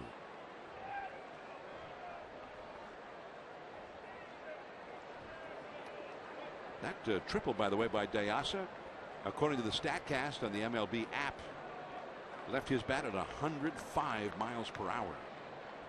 Out of the deep right center. I bet that's the hardest ball he's ever hit that didn't go out of a ballpark. And Belt lays off. I don't know how. Pagan led off the inning with a home run to right. De Asa followed with a triple to deep right center. Duffy grounded out, but then Posey walked. Posey was behind in the count 0-2 and then eventually walked. Belt was behind in the count. Now he's gotten it to 3-2. Up the middle. There is Jerko. Behind the back for one to first. Not in time, and a wild throw goes into the camera well. So scoring is De Asa. And Posey out at second, and on the throwing error, Belt goes to second. Tell you what, that was I'm not sure if Spangenberg, the second baseman, made contact with the bag. I mean, he was coming across really a difficult angle. It was a super play from Jerko to stop it. Backhanded. I'm not sure when Spangenberg came across the bag that he made contact with second base.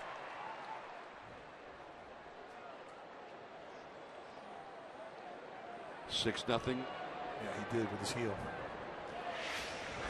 But that throw did not work out very well. And here is Bird, who has a single and a double. 2 runs batted in. 2 for 2 in the game. 6-0 Giants. A 4-run 4th inning, and another couple of runs so far here in the 5th. Brandon Belt gets credit for a run batted in.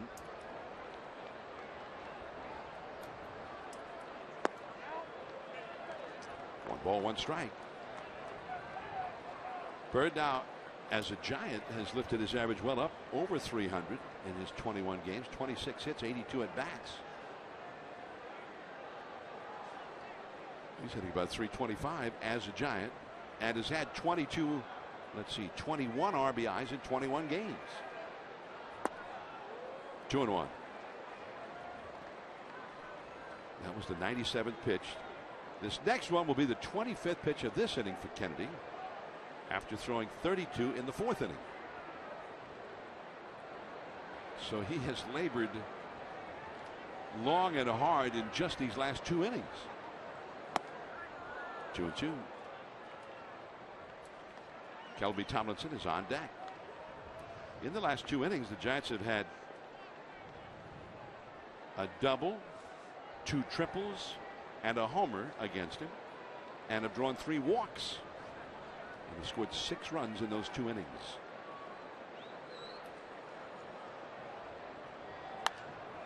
Well, he came back with another high, hard one, and this time he fouls it away. 2-2. Yeah, I think that the height of that fastball is his intent.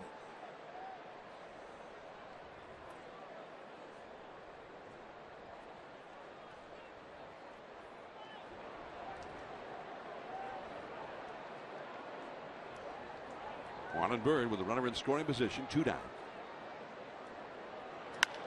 Hit hard. That's a base hit. It's going to be another RBI for Bird as Belt comes around. The 3rd run of the inning, 7-0 Giants. Now that's 6 hits that Bird has had the last 2 nights. 3 in last night's ball game. He put another 3-hit night on tonight, and he's still got more at bats coming. But another example of good 2-strike, 2-out productive hitting with runners in scoring position.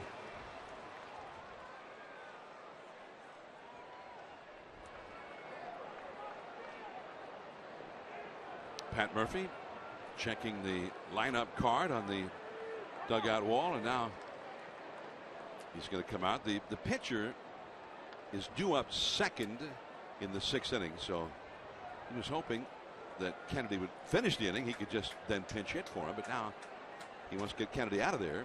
Kennedy's thrown 100 pitches. It's the 2nd night in a row that a Padres starter thrown 100 pitches or more and not finished the 5th inning. Giants have gotten 2 tough starters out of the game early, and tonight they just kind of pounded Kennedy into submission. 7-0. Mateo coming in.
Limited edition Giants Clubhouse blend at your local pizza grocery locations. Pick up yours today.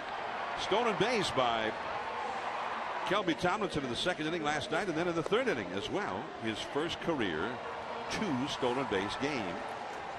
Kelby Tomlinson, and he scored 3 runs in that game last night. He was very proactive in that game, making things happen on the base paths.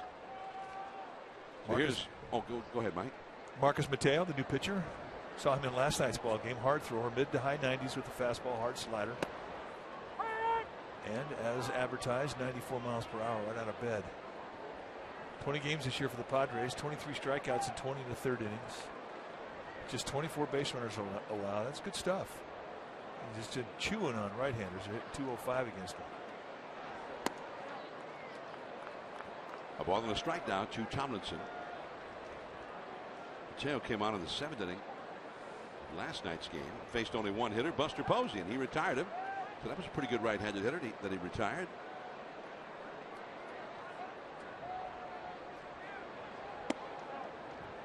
Two and one. Spangenberg moved from second base to third base on the double switch. Clint Barmas has come into the game to play shortstop, and Jerko has moved from shortstop over to second base. Got it? Got it. So Barmas will be in the 8th spot of the order, and he'll be due up second in the Padres half of the 6th inning.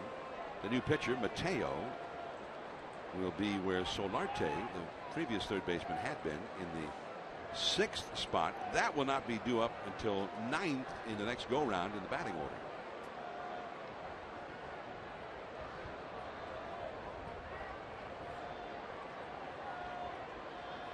Two and two the count to Tomlinson. Runner at first. He reaches for that breaking ball and fouls it back into the second deck. 2 and 2. Pagan started the inning with a home run. Madison Bumgarner, deep in thought, on the dugout bench behind him, stretching his hands out a little bit. Been a long time this bottom of the 5th inning. High and tight, look out. Well, easy take there. He set that target on the outside corner at the knees. That's just an overthrow. And that's one thing Mateo will do. The left shoulder just flies open, and that causes the arm to drag. And when you miss as a right-handed pitcher, you're going to miss up and into a right-handed hitter. Not that he cares. That is not the look of concern. 3 and 2 the count with 2 down. Bird, the runner at first. He goes over the middle into center field, and Bird will keep on going. Myers, the center fielder, will throw back into second. The Giants have runners at first and third. Tomlinson gets his second hit of the game. Now the 2-strike 2-out hitting has just been unbelievable since the Giants have gotten back to AT&T Park. Last night they were 7-15 in situations where they were hitting with runners in scoring position, and a lot of those at bats were with 2 strikes and 2 outs. And tonight they're doing the same thing. The Padres are not afraid to play an exaggerated defense, and right now the Giants are just beating their defensive sets.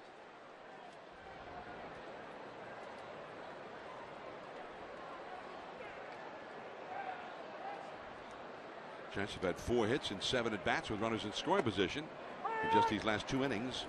As Adrianza takes a called strike. Adrianza had one of those hits. He knocked in the 4th run of the 4th inning with a single to left.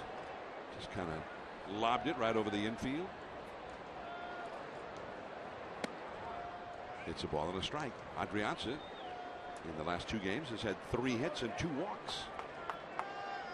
Padres have only retired him twice in those 2 games.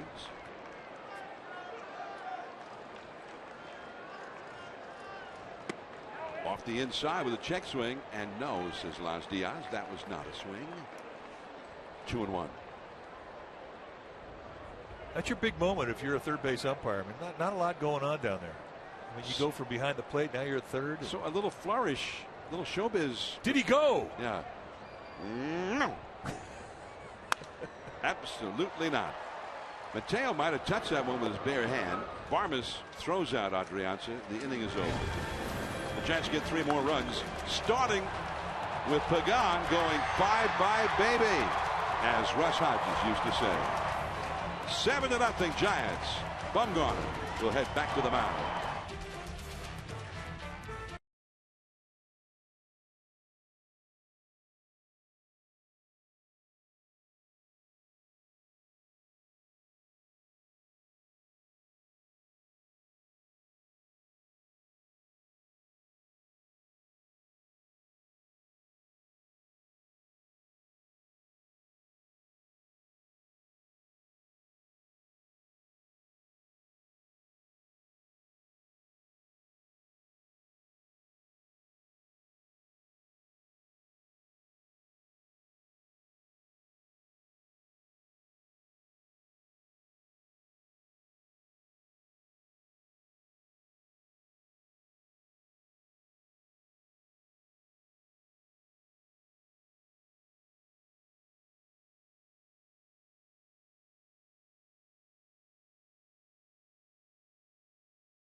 Final clearance event. This is your last shot to save on 2015 models. Visit buyatoyota.com to cash in on all the last chance offers. Toyota, let's go places. 7-0 Giants before a sellout crowd here at AT&T Park. Madison Bumgarner with a big lead now. And that's a high strike to Austin Hedges, the Padre catcher. And he's saying something to John Tumpane about that call. Hedges grounded out to short his first time. Bumgarner has faced the minimum number of hitters through the first 5 innings. Strike 2 at the high strike again there. He does not look like that long inning in the bottom of the 5th inning has affected him. One thing we know, one of his strengths as an athlete is his ability to hold his concentration. He struck him out. Went a little higher that time. Just climbed the ladder on him on the inside corner.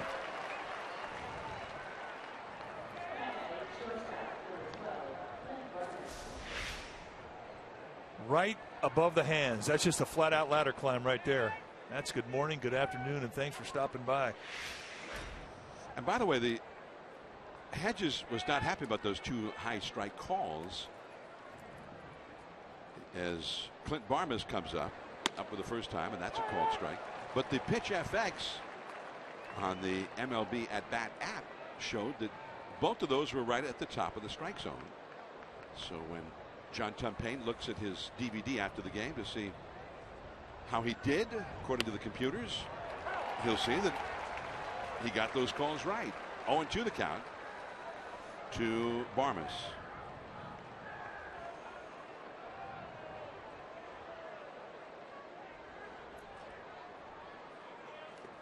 And he takes it down and in. Curveball missing. By design. And the count 0-2. So he's got 2 kill pitches, the curveball and the slider. They've both been really good strikeout pitches. And that's where he wants to put it, down the dirt. He may go back there again. He may try a ladder climb with Barmas, but if you're going to go with Barmas, you got to get it in. That is pulled foul right past Glenn Hoffman, the third base coach, and right past the ball dude lady, the ball dudette.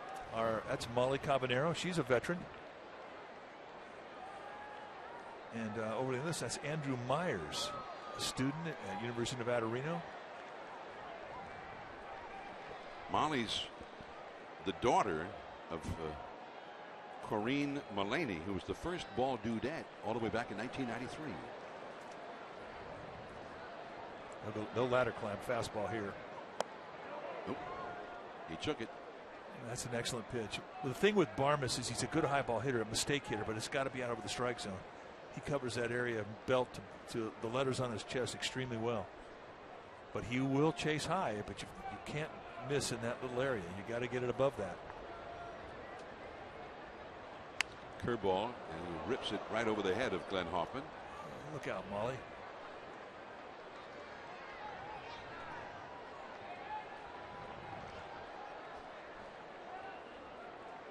2-2 the count. Corey Spangenberg is on deck.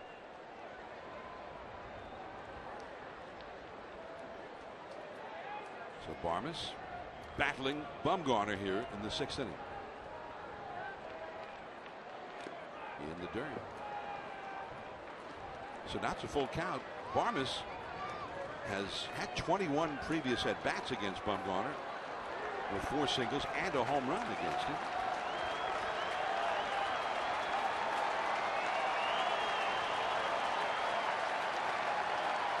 Barmes hitting .246 for the season. 3-2 the count. Right down the middle, strike 3 call. Knee-high, 92-mile-an-hour paint. And Barmes is victim number 7. And this is an easy call for John Tumpain. And Barmes sent packing. Grab some pine meat. Just powers right through the zone, down and in. I mean, it is right there. 7 strikeouts for Bumgarner. That was an 8-pitch at bat for Barmes. So he battled him. Yeah, he did, and impressive in that was the first at bat he's had against him tonight. And he put on a good AB. Spangenberg hitting 9th in the order, struck out his first time. The only left-handed hitter in the Padre lineup. Skies one to left near the line. Deyasa, and that makes 6 perfect innings for Madison Bumgarner. 18 in a row retired by the Giants left-hander, and he'll come up to lead off the Giants half of the 6th.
The Edition Giants Clubhouse Blend is now available at your local pizza and grocery locations. So pick up yours today. It is delicious, and that's a fact. We drink it every day.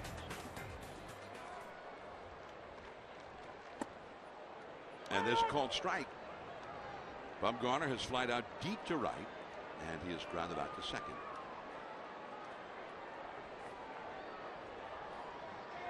Marcus Mateo, the second Padre pitcher of the game. He's got a quick 0-2 count to Bumgarner. Pagan is on deck, and then Deyasa.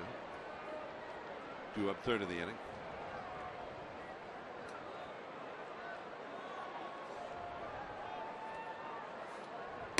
And he struck him out. One away. For comprehensive coverage of everything orange and black, check out pregame live and postgame live before and after every Giants telecast on Comcast Sportsnet, authentic Bay Area sports.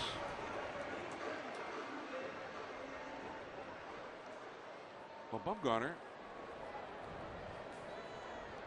who on a night when his pitching has been superb, may not be pleased with his offensive game. But the Giants haven't needed him. A lot of times they need him to do something big. Tonight, it has been with his strong left arm, and he has been sensational. 6 perfect innings, no runs, no hits, no base runners allowed. Bumgarner's thrown 76 pitches in the first 6 innings. So what's that, a little less than 13 pitches per inning. Padres will have the top of their batting order coming up in the 7th. Pagan homered his last time, and that's a foul out of play. Strike 2. Pagan led off the 5th inning, and he went deep. Now, one of the few hanging breaking balls that Kennedy threw all night, and Angel Pagan made him pay for it. Second home run of the year for Pagan.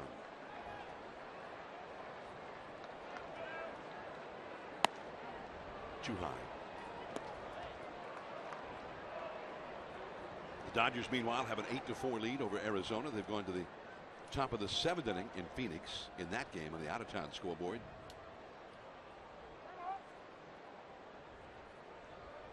It was 7-0 LA, so the D-backs have rallied a little bit, but still 4 runs down in the desert. 1 ball, 2 strikes. The wind has picked up here considerably. Just off the outside. That was a close one. Try to wrap around that outside corner. We have only seen the fastball and the slider combination from Mateo. I mean, he's got a changeup, but we haven't seen it in tonight's outing or last night's outing. But I think what his strength is with that breaking ball is that he will go on both sides of the plate with it. Inside, outside. If you're only going to have 2 pitches, you need to be able to locate in and out. I mean, that's a must. 3-2 the count. And right over to the Padres dugout, foul ball.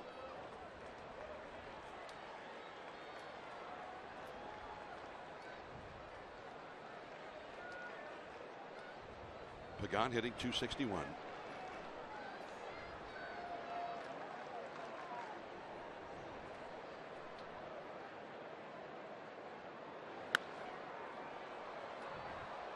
There's Barmas, and Pagan is out number 2. Just a little very soft bloop to the shortstop. Now Deasa. Deasa for many years played in the American League with the Chicago White Sox as Bumgarner looks on. Towel draped over his left shoulder, left arm. Deasa at the White Sox home ballpark, U.S. Cellular Field on the south side. That's a liner to center, and it is trapped. That ball is in play, and a base hit for Deasa. Second base umpire Bill Welke went out, immediately started giving the safe signal. Yeah, there's the short hop right there, and the way that he comes down on his shoulder, Will Myers is going back to center field, taking some inventory right now. He may have hurt himself. Really jars his elbow into the grass, and I think the shoulder took the heat of that collision, and he is not comfortable. So it's a hit for Deasa. His second hit of the game. He's 2 for 4. Matt Duffy 0 for 3. Takes a called strike. Duffy has flied out to right center and twice grounded out to second. All of that was against Kennedy, the starting pitcher. Myers is scheduled to lead off in the 7th inning against Bumgarner. He's reached his right hand across over to his left shoulder. Back to the screen. Got away with the hanger there. He was on it. Will Myers has had a hard time staying healthy. He's missed a very large portion of this season with wrist problems. Tonight he's playing in only his 44th game of the season.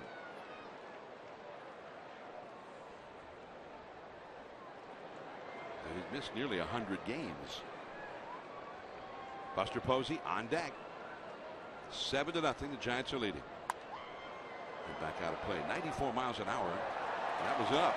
That kind of exploded up in the above the strike zone. Guinart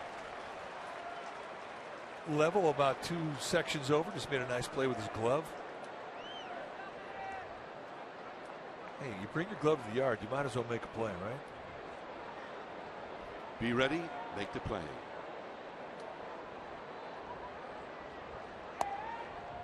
One and two.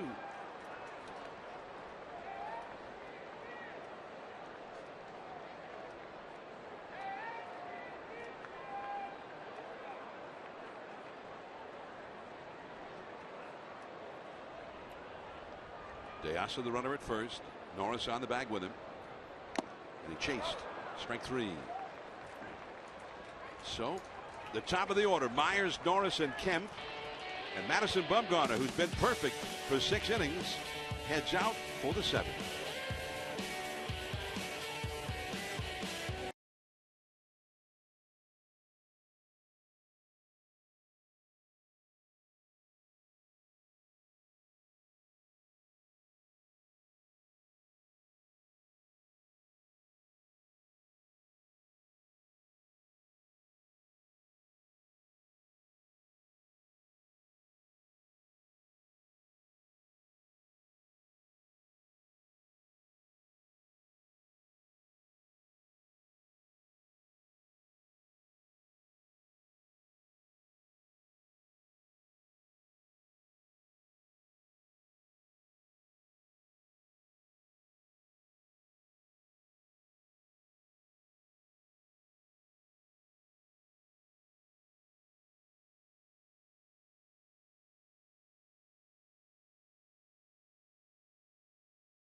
Introducing Toyota's final clearance event. This is your last shot to save on 2015 models. Visit buyatoyota.com to cash in on all the last chance offers. Toyota, let's go place. At the distribution of outs tonight for Bumgarner, 4 groundouts, 7 flyouts, 7 strikeouts, and of those 7 strikeouts, 4 are swing and miss, 3 are called. And we get to the 7th inning. He has been perfect through 6. 18 up, 18 down. Will Myers has hit 2 of those groundouts, both of them to third base. Norris on deck, who has struck out twice, and then Kemp, due up third in the inning, has hit 2 of the fly balls.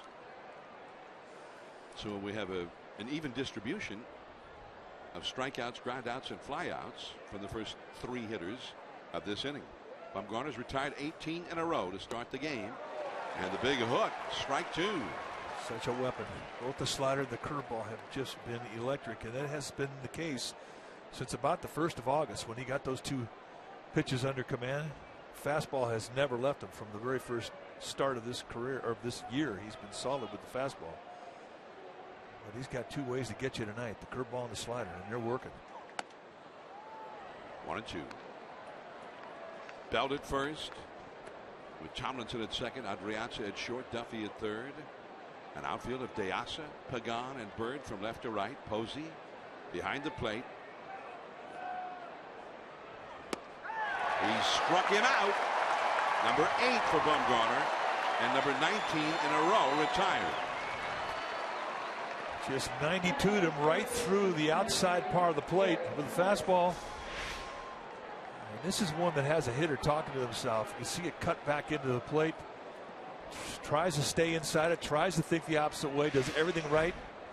But in the end, he's victim number 8.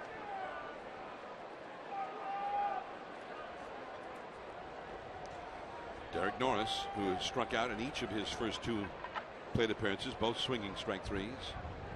Curveball, 0-1.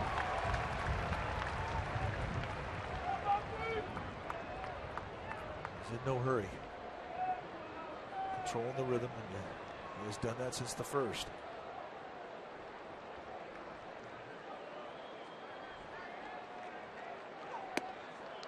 Just off the outside with a fastball. And even his misses are close to the strike zone. They make you think if you're in that batter's box. Ballpark is really getting quiet between pitches now. Watching the big man work. That's a strike. A ball and 2 strikes down to Norris. So curveball, fastball, slider, 3-pitch sequence. There hasn't been a swing yet from Norris, and he's down to the count 1-2.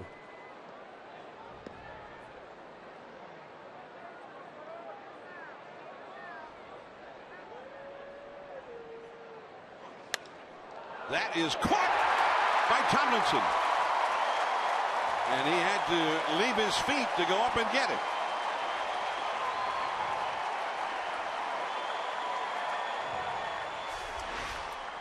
They do everything right at the plate, and when they place the defense into your tendencies and you hit to it, it'll frustrate you. Well, from Madison Bumgarner's perspective, just another out. I guarantee off the crack of the bat, he thought that was a knock. Well, that's as close as the Padres have been to a hit. It's 20 consecutive Padres retired. Bumgarner's faced 20 and retired them all. Here is Kemp. Into the hole in front of it, Adriance's throw. And that is 7 perfect innings for Bumgarner. 21 up, 21 down. Buster Posey coming up as Bumgarner leaves the field to a standing ovation.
Live sports. Last night, the San Jose Giants advanced to the North Division Series by beating the Stockton Ports in Game 3 of a mini series. And the deciding game of the series went 15 innings. San Jose won it 5-3 over the Visalia Rawhide. The Giants bullpen pitched 12 scoreless innings, allowing only 2 hits. San Jose plays tonight in Visalia in the best of 5 for the North Division championship. Madison Bumgarner has created some echoes from last October when he was on top of the baseball world with his 7 perfect innings tonight. As the Padres have gone to their bullpen, the left-hander Frank Garces in to face Buster Posey. Ball 1. Buster has flied out to right and twice has walked.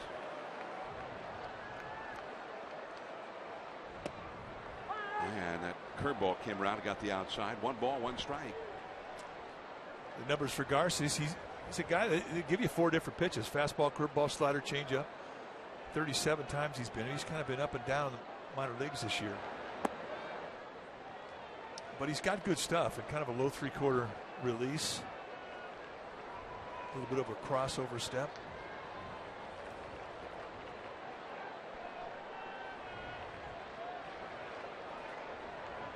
Two and 1 to Buster.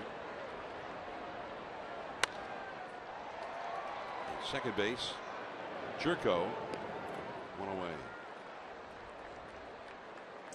Posey officially 0 for 2 plus 2 walks in the game. Madison Bumgarner's thrown 85 pitches through 7 innings, so that is a very efficient total. He's had 8 strikeouts, no walks, no hits, no base runners allowed in 7 innings. Got no teammates to sit with either. They're leaving the big man alone. Kind of a tradition, John. Not unusual, unless it's Tim Lincecum. And then he's getting everybody coffee. Lincecum, they would leave him alone, and then he'd go over and sit next to people and start chatting them up. Bring him a cup of coffee.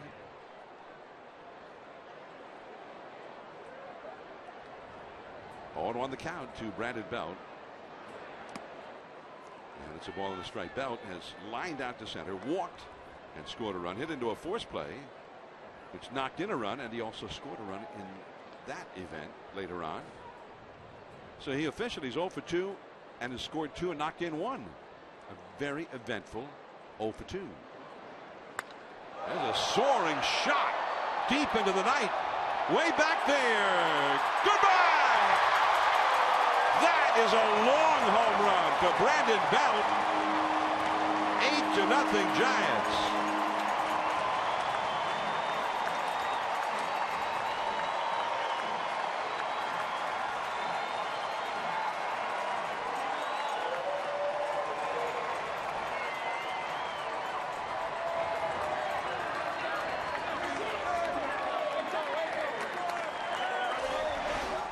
Well, it ends a long drought. Has not had a home run in a while. But here he measures out a curveball, was not fooled at all, and just launched it out of here. Home run number 18 for Brandon Belt.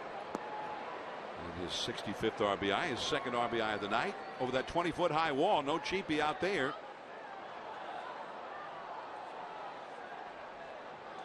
And that was just a soaring, aesthetically pleasing home run. Fun to call if you're a broadcaster. That one sort of traced the outline of Mount Shasta on its way into the seats out there.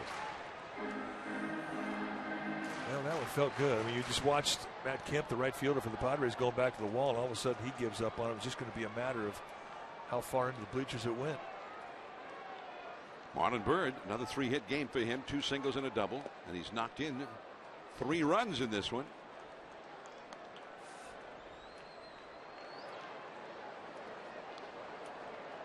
Byrd is hitting almost .330 as a Giant. But the major story right now all centers around Madison Bumgarner. 2-2 the count. Not from Bumgarner's bat, and we're used to seeing him do some major things with the bat. But tonight it's all about his pitching. And he has been extraordinarily good. 2-2. Almost hit it 3-2. I mean, you can look on the face of Madison Bumgarner and you say, well, what is he thinking about? He's thinking about the guys he's going to pitch to in the 8th inning, Justin Upton, Jed Jerko, and then the pitcher spot is up. And in his mind, he's just going over pitch by pitch as to how he's going to go after Upton.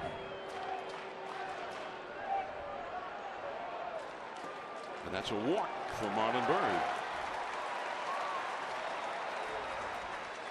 Keep up with the pennant races in true HD quality on MLB.TV Premium.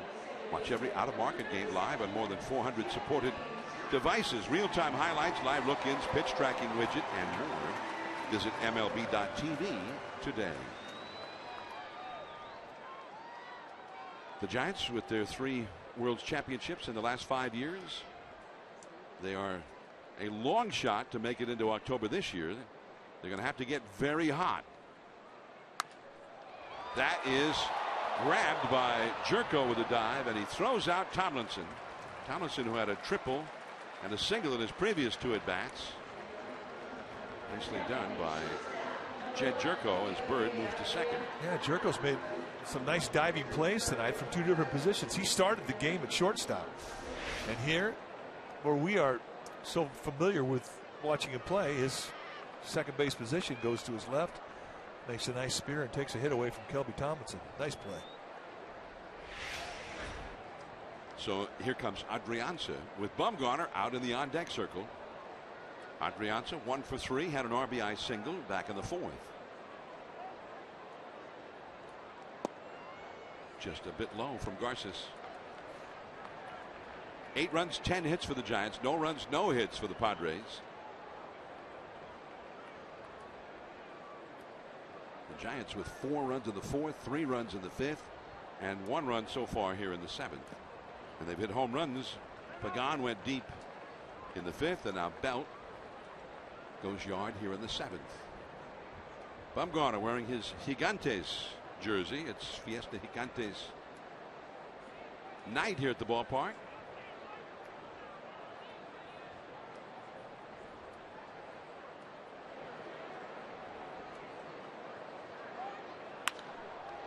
He drilled that one right past Roberto Kelly. Foul ball.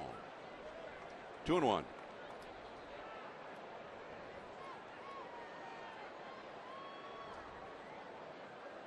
I remember the first time, it was a few years ago, first time they had the Gigantes jerseys, the Giants won the game, and they wanted to keep wearing them. They wanted to wear them the next night, and then Major League Baseball told them, no, you can't wear them every night. In the dirt. And now it's 3-1. Well, you're right. I mean, that's something that gets set up before the very first pitch of the very first game of every season. What teams are going to wear has to be approved. But you can get superstitious when teams change jerseys and all of a sudden you get hot. And then for a while, that when they put the Gigantes jersey on, they never lost. 3-1 the count. And that's a walk for Adrianza, which will bring up Madison Bumgarner on a night where he's done just about everything except get a hit. And a standing ovation for Bumgarner.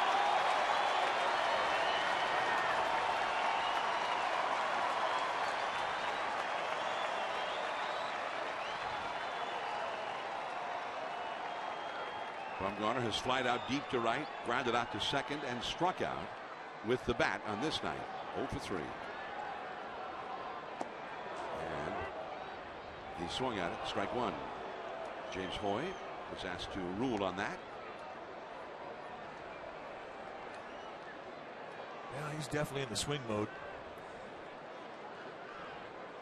He has hit 5 home runs this year. 1 more, and he'll equal the all-time record for a pitcher in the history of the Giants. Curveball again, and he takes it for a strike. I'm definitely not thinking curveball. That back leg has been timed to a fastball the first 2 pitches. And now maybe he'll make the adjustment.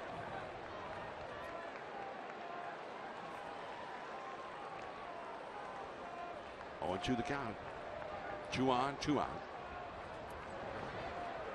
Another curveball.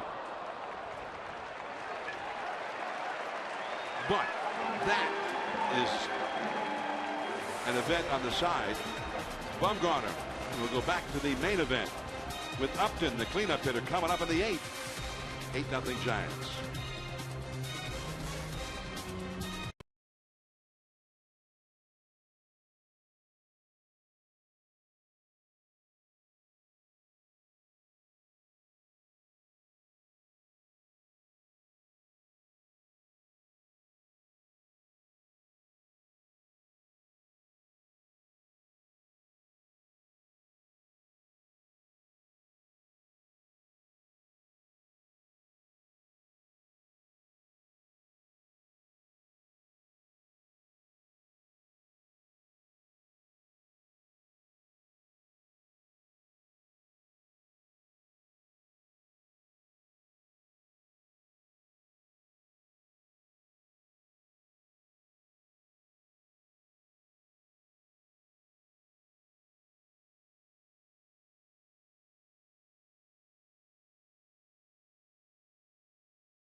Rookie Jarrett Parker, and he hit one 8 miles high, or so it seemed, and the outfielders ran and ran and ran and ran and could not catch up to it. It finally dropped to the left of 421 and hopped up into the crowd for an automatic RBI double for Jarrett Parker, his first career RBI and extra base hit, all rolled into one.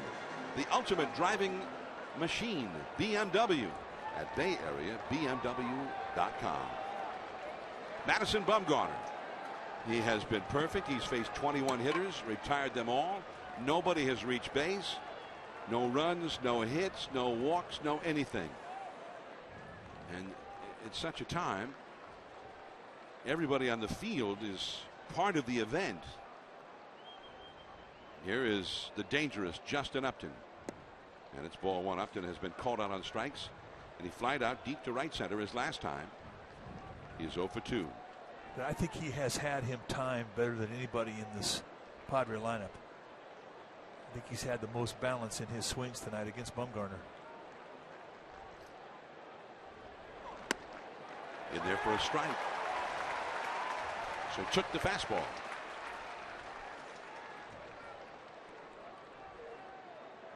Pitch number 87 thrown by Bumgarner.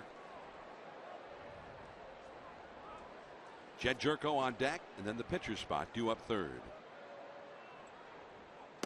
Strike 2 call. And right between the knees of Buster Posey. He's putting up that glove and he's not even moving it.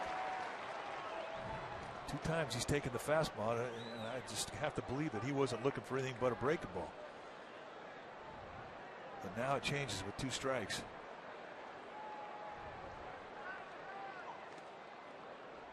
Two and 2. We saw it last night's ball game. Jake Peavy really threw a great ball game, but he gave up 1 home run to Justin Upton, and then that bat in a 2-strike count, he hit a slider out, but he never looked for anything other than the slider in that at bat. And he's a guy who will guess breaking ball in a 2-strike count. Just off the outside. The crowd was sure that was over the plate. Did not miss by much. There's the reach across from Posey. Caught it just off his right shin guard. If he missed by about a ball and a half. 3-2 the count. Back to the screen. 93-mile-an-hour challenge. Have a little reach back on the velocity right there. He's topped out at 93. He hasn't thrown a fastball that I can remember faster than 93. For the most part, it's been 91, 92. but he's located it so beautifully on both sides of the plate. He really hasn't thrown many fastballs out over the middle. The outfield is backed up straight away. The infield shaded toward the third base side. 3-2 the count. And off the foot, a foul ball. Again, the fastball.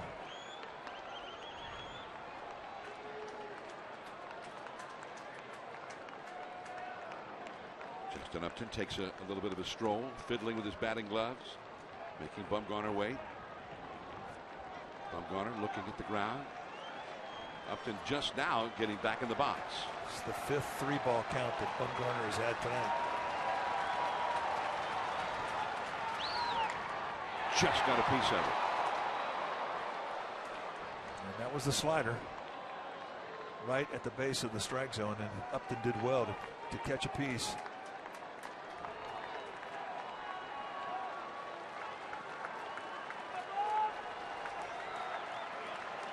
3-2 count is not going to bother him. He'll throw any one of his pitches.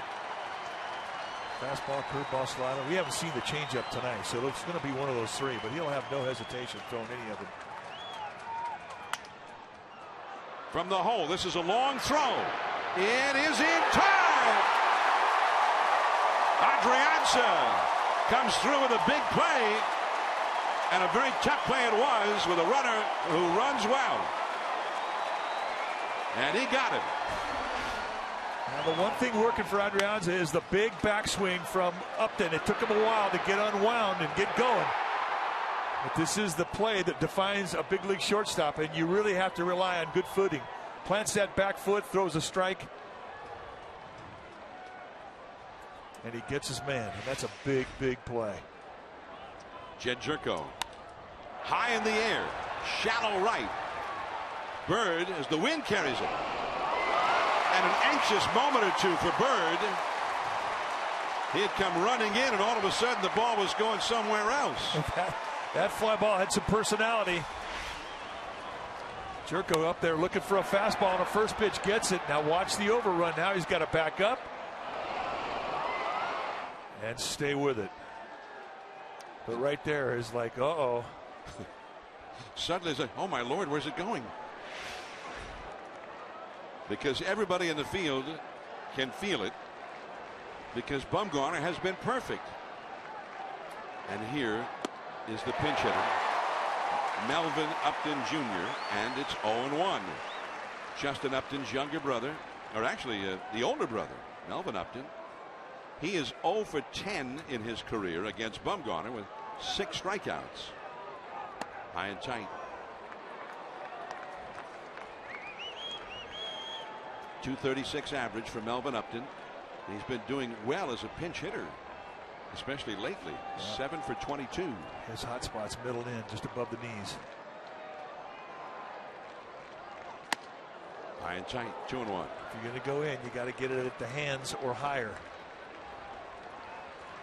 2 down, nobody on. Bumgarner has retired 23 in a row.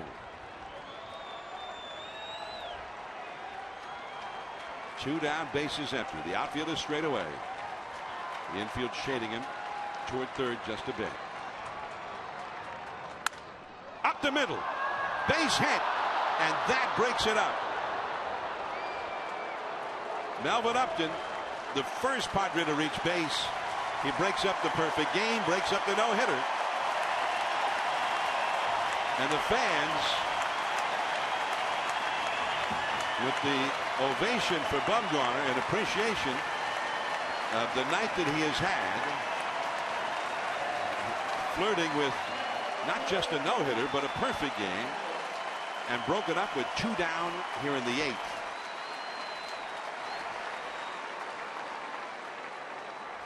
For the first time, the Padres with a base runner from the stretch, and Hedges fouls one back out of play. Pitch number 100 for Bumgarner tonight. Well, it's real easy to have your concentration go right out the door too. He was so into what was happening. A perfect game. And all of a sudden a guy gets a base hit, and your concentration can go right out the center field with the base hit. And we've seen it happen. It's happened many times.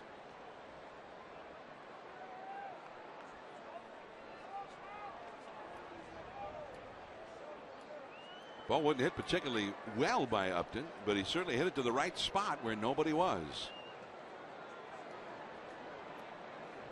Hedges is grounded out and struck out. Charged by Duffy. And that ends the inning. 8 innings.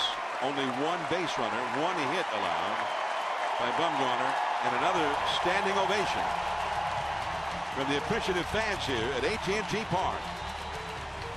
It's been quite a night for Bumgarner.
Thank all of our affiliates along the network for being with us all season long.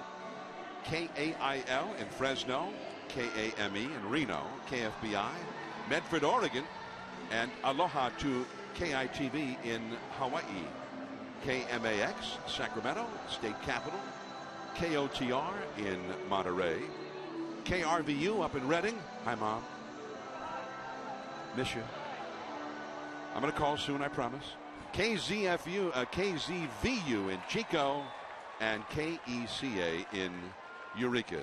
Thanks for being part of the Giants Television Network, the NBC Bay Area Giants Television Network, for another season. And quite a night, quite a bit of drama. And Madison Bumgarner, with all of the things that he has accomplished in his big league career, and it's not many pitchers in the history of the game have accomplished the things that he's accomplished. As we see the new pitcher, Mark Zepchinski. He's been with both Cleveland and San Diego this year. So he is the 4th Padre pitcher of the night. Pagan leads off against him. Pagan's had 1 hit, 4 at bats. This 1 hit was a home run back in the 5th inning. 8-0 the score. Melvin Upton Jr., the only Padre to get a hit. It was 2 down in the 8th inning. And there was a foul ball headed over toward the Giants dugout. Bumgarner, he was heading for cover. Hope he hurt the bum now. Come on. Zepchinski is a little different. He's a low 3/4 lefty that's got pretty good sink on the fastball and a real good changeup. The only breaking ball that I can remember him throwing was a slider. Very effective when he keeps the ball down.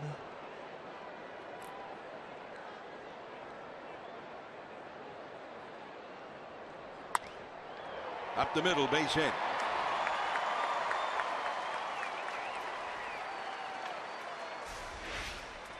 Now this was the pitch that broke it up. We talked about the down and in area between the knees and the mid thigh. Man, that's his hot spot. He just throws it right back up the middle. Didn't get it all that flush, but just they're playing him to pull, ball right back up the middle, and you can see the reaction from Buster Posey.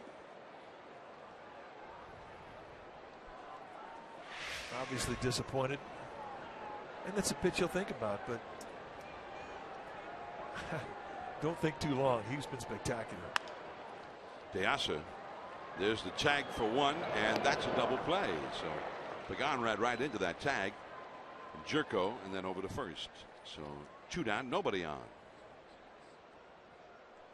Well, Comcast Sportsnet has complete Giants coverage on Sportsnet Central every night at 10:30 p.m. Comcast Sportsnet, authentic Bay Area sports. So 2 down, and here is Matt Duffy, who has gone hitless. He's flied out to right center, twice grounded out to second, and he struck out his last time. And it's 0-1. Padres in the 9th inning will have Clint Barmas, Corey Spangenberg, and Will Myers, the 8, 9, and 1 hitters in the lineup, scheduled up. A righty, a lefty, and a righty against Bumgarner. Bumgarner's thrown 102 pitches. Right along the third base line. Spangenberg just in time. So Bumgarner no longer flirting with a no-hitter, but a one-hit shutout into the 9th.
News and investigations from NBC Bay Area News, plus your favorite NBC shows live and on demand.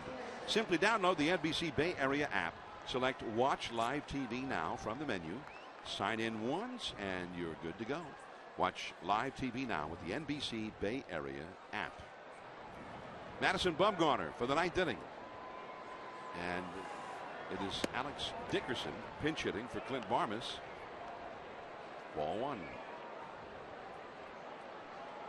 Well, all those right-handed hitters, that did not work out that well for the Padres, as you see George Cantos throwing in the bullpen. So they're going with the left-handed hitter here. That's hit hard. Pagan, 1 away. That's one of the hardest hit balls of the night against Bumgarner.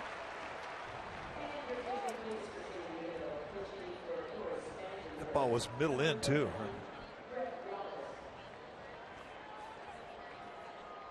Thing about Bumgarner, he didn't know a whole lot about Dickerson. But he just learned he likes the ball in. Well, here's another guy that he may not know a whole lot about. Brett Wallace is going to pinch hit for Spangenberg. 1 out, nobody on. Bumgarner got a one-hit shutout going. 1-1. Wallace, big, burly, powerful left-handed hitter in 65 at-bats, 338 average. Most of his at-bats have been as a pinch hitter, 38 of them as a pinch hitter, 3 pinch hit home runs. Strike 2 call. Now Wallace has got a real quick stroke, very good middle-in hitter, and he's got power.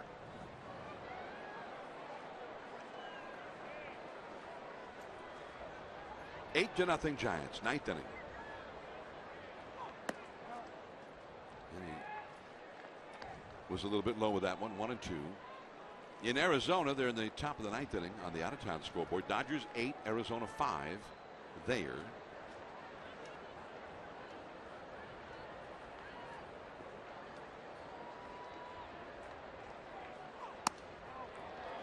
Two and two. Bumgarner has had 3 complete games, including 1 shutout this year.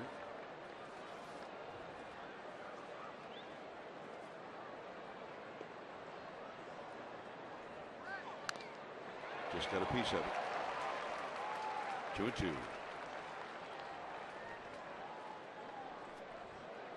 It's great. You watch Posey and Bumgarner pitch. I mean, Bumgarner doesn't shake off a lot. And when he shakes off, he usually wants to throw a fastball. And as a guy that really does truly believe in his fastball.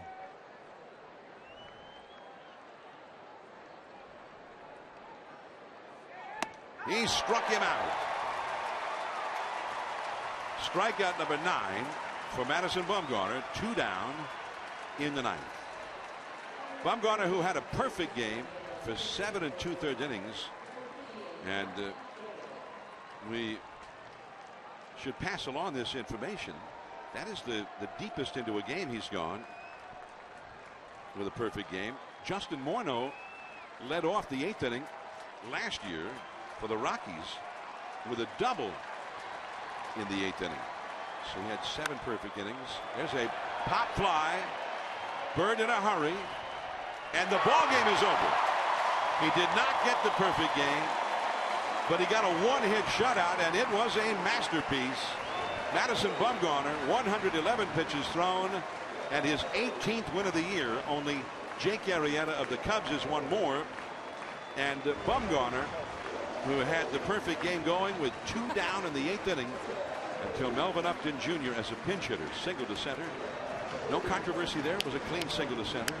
And Bumgarner, in true Bumgarner fashion, shrugged it off and zoned in and retired everybody else and made it look easy. I just think he was remarkable tonight with the way that he commanded the fastball, curveball, slider combination, the way he moved it inside, the way that he moved it outside. It just and controlled the rhythm and the tempo of the game. He never picked his pace up, even though he had plenty of adrenaline going. You know it. Because of the situation, it never altered his rhythm. Just in total command of this ball game tonight. Masterfully done. Madison Bumgarner, and just in case you think that he did everything well tonight, he was 0 for 4 as a hitter. Yeah.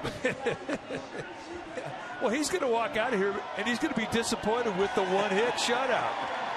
But he was just spectacular. 9 strikeouts on the night. And he doffs his crowd to doffs his cap to the appreciative crowd before heading into the dugout. So quite a night here at the ballpark. Madison Bumgarner with a 1-hit shutout against the San Diego Padres as he flirted with a perfect game as late as 2 down into the 8th inning. And it wasn't Justin Upton or Matt Kemp. It was Justin Upton's brother, Melvin Upton Jr., who as a pinch hitter got the hit. And Buster Posey looked so disappointed afterward. He looked more disappointed in that base hit than Bumgarner did. Well, I mean, he's the catcher, and he called the pitch. So I do think he is going to feel disappointed about making the call. I mean, he'll probably go to bed at night thinking, gee, I should have called a curveball. I should have called a slider. But, I mean, that's the nature of the game. I mean, he just didn't make many mistakes tonight. And the few line drives that were hit right into the defense. I mean, the defense played beautifully behind him. Amy G is standing by down in the dugout. Amy? All right, thank you so much, Sean Madison. What a great outing for you tonight. Perfect through 7 2/3. Do you allow yourself to be disappointed for a moment? And how quickly do you have to regain your focus out there? I mean, I never, I like to think I didn't lose it. I mean, that stuff's really cool. It'd be awesome, to get a chance to do something like that. But, I mean, we're here to win games, and you can't lose sight of that, and that's what we did.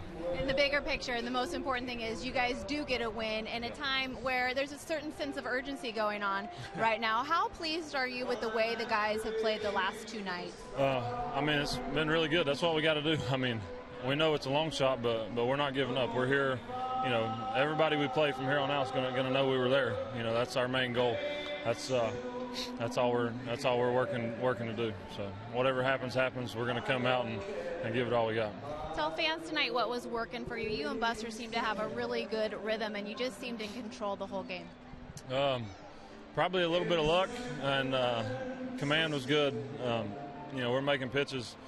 You know, we had them hit the ball right at the guys most of the time, which always helps.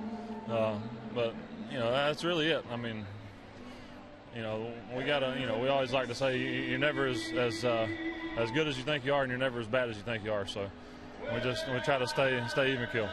All right, now I am going to put you in a little bit of a bad position here, but when guys aren't sitting by you in the dugout and there's an extra electricity going around in the ballpark, can you tell people if something like a perfect game, a no-hitter, is on your mind? Is there a moment you realize it's all zeros up there?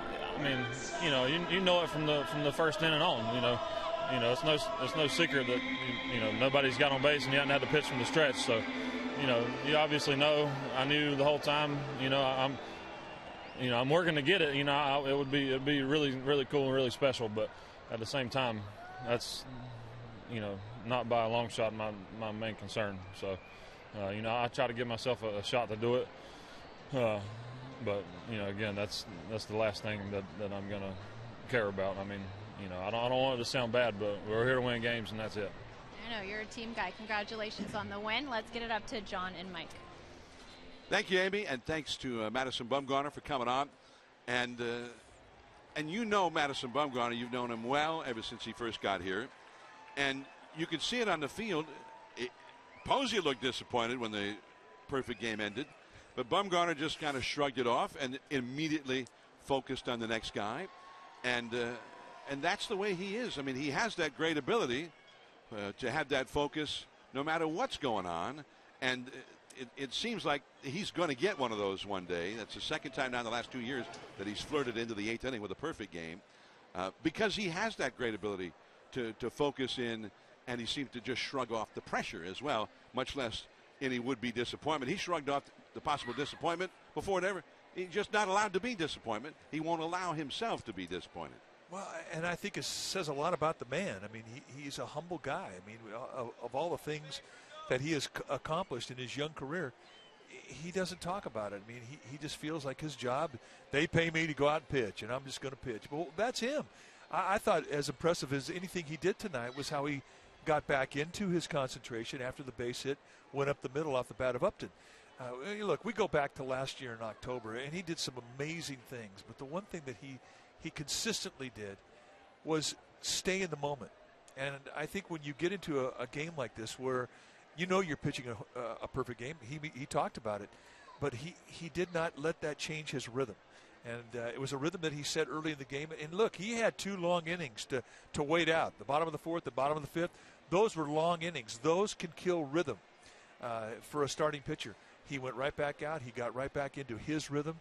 I just think his power of concentration is as good as his ability to compete. Tonight he was special. He didn't get the perfect game, but he gave all of us a thrill, a tremendous performance. Does he think about the perfect game? As he said to Amy, he knew about it. He knew about it from the first inning on. It's no secret. He never pitched out of the stretch until the 8th inning. Madison Bumgarner, a one-hit shutout, flirting with a perfect game until 2 down in the 8th.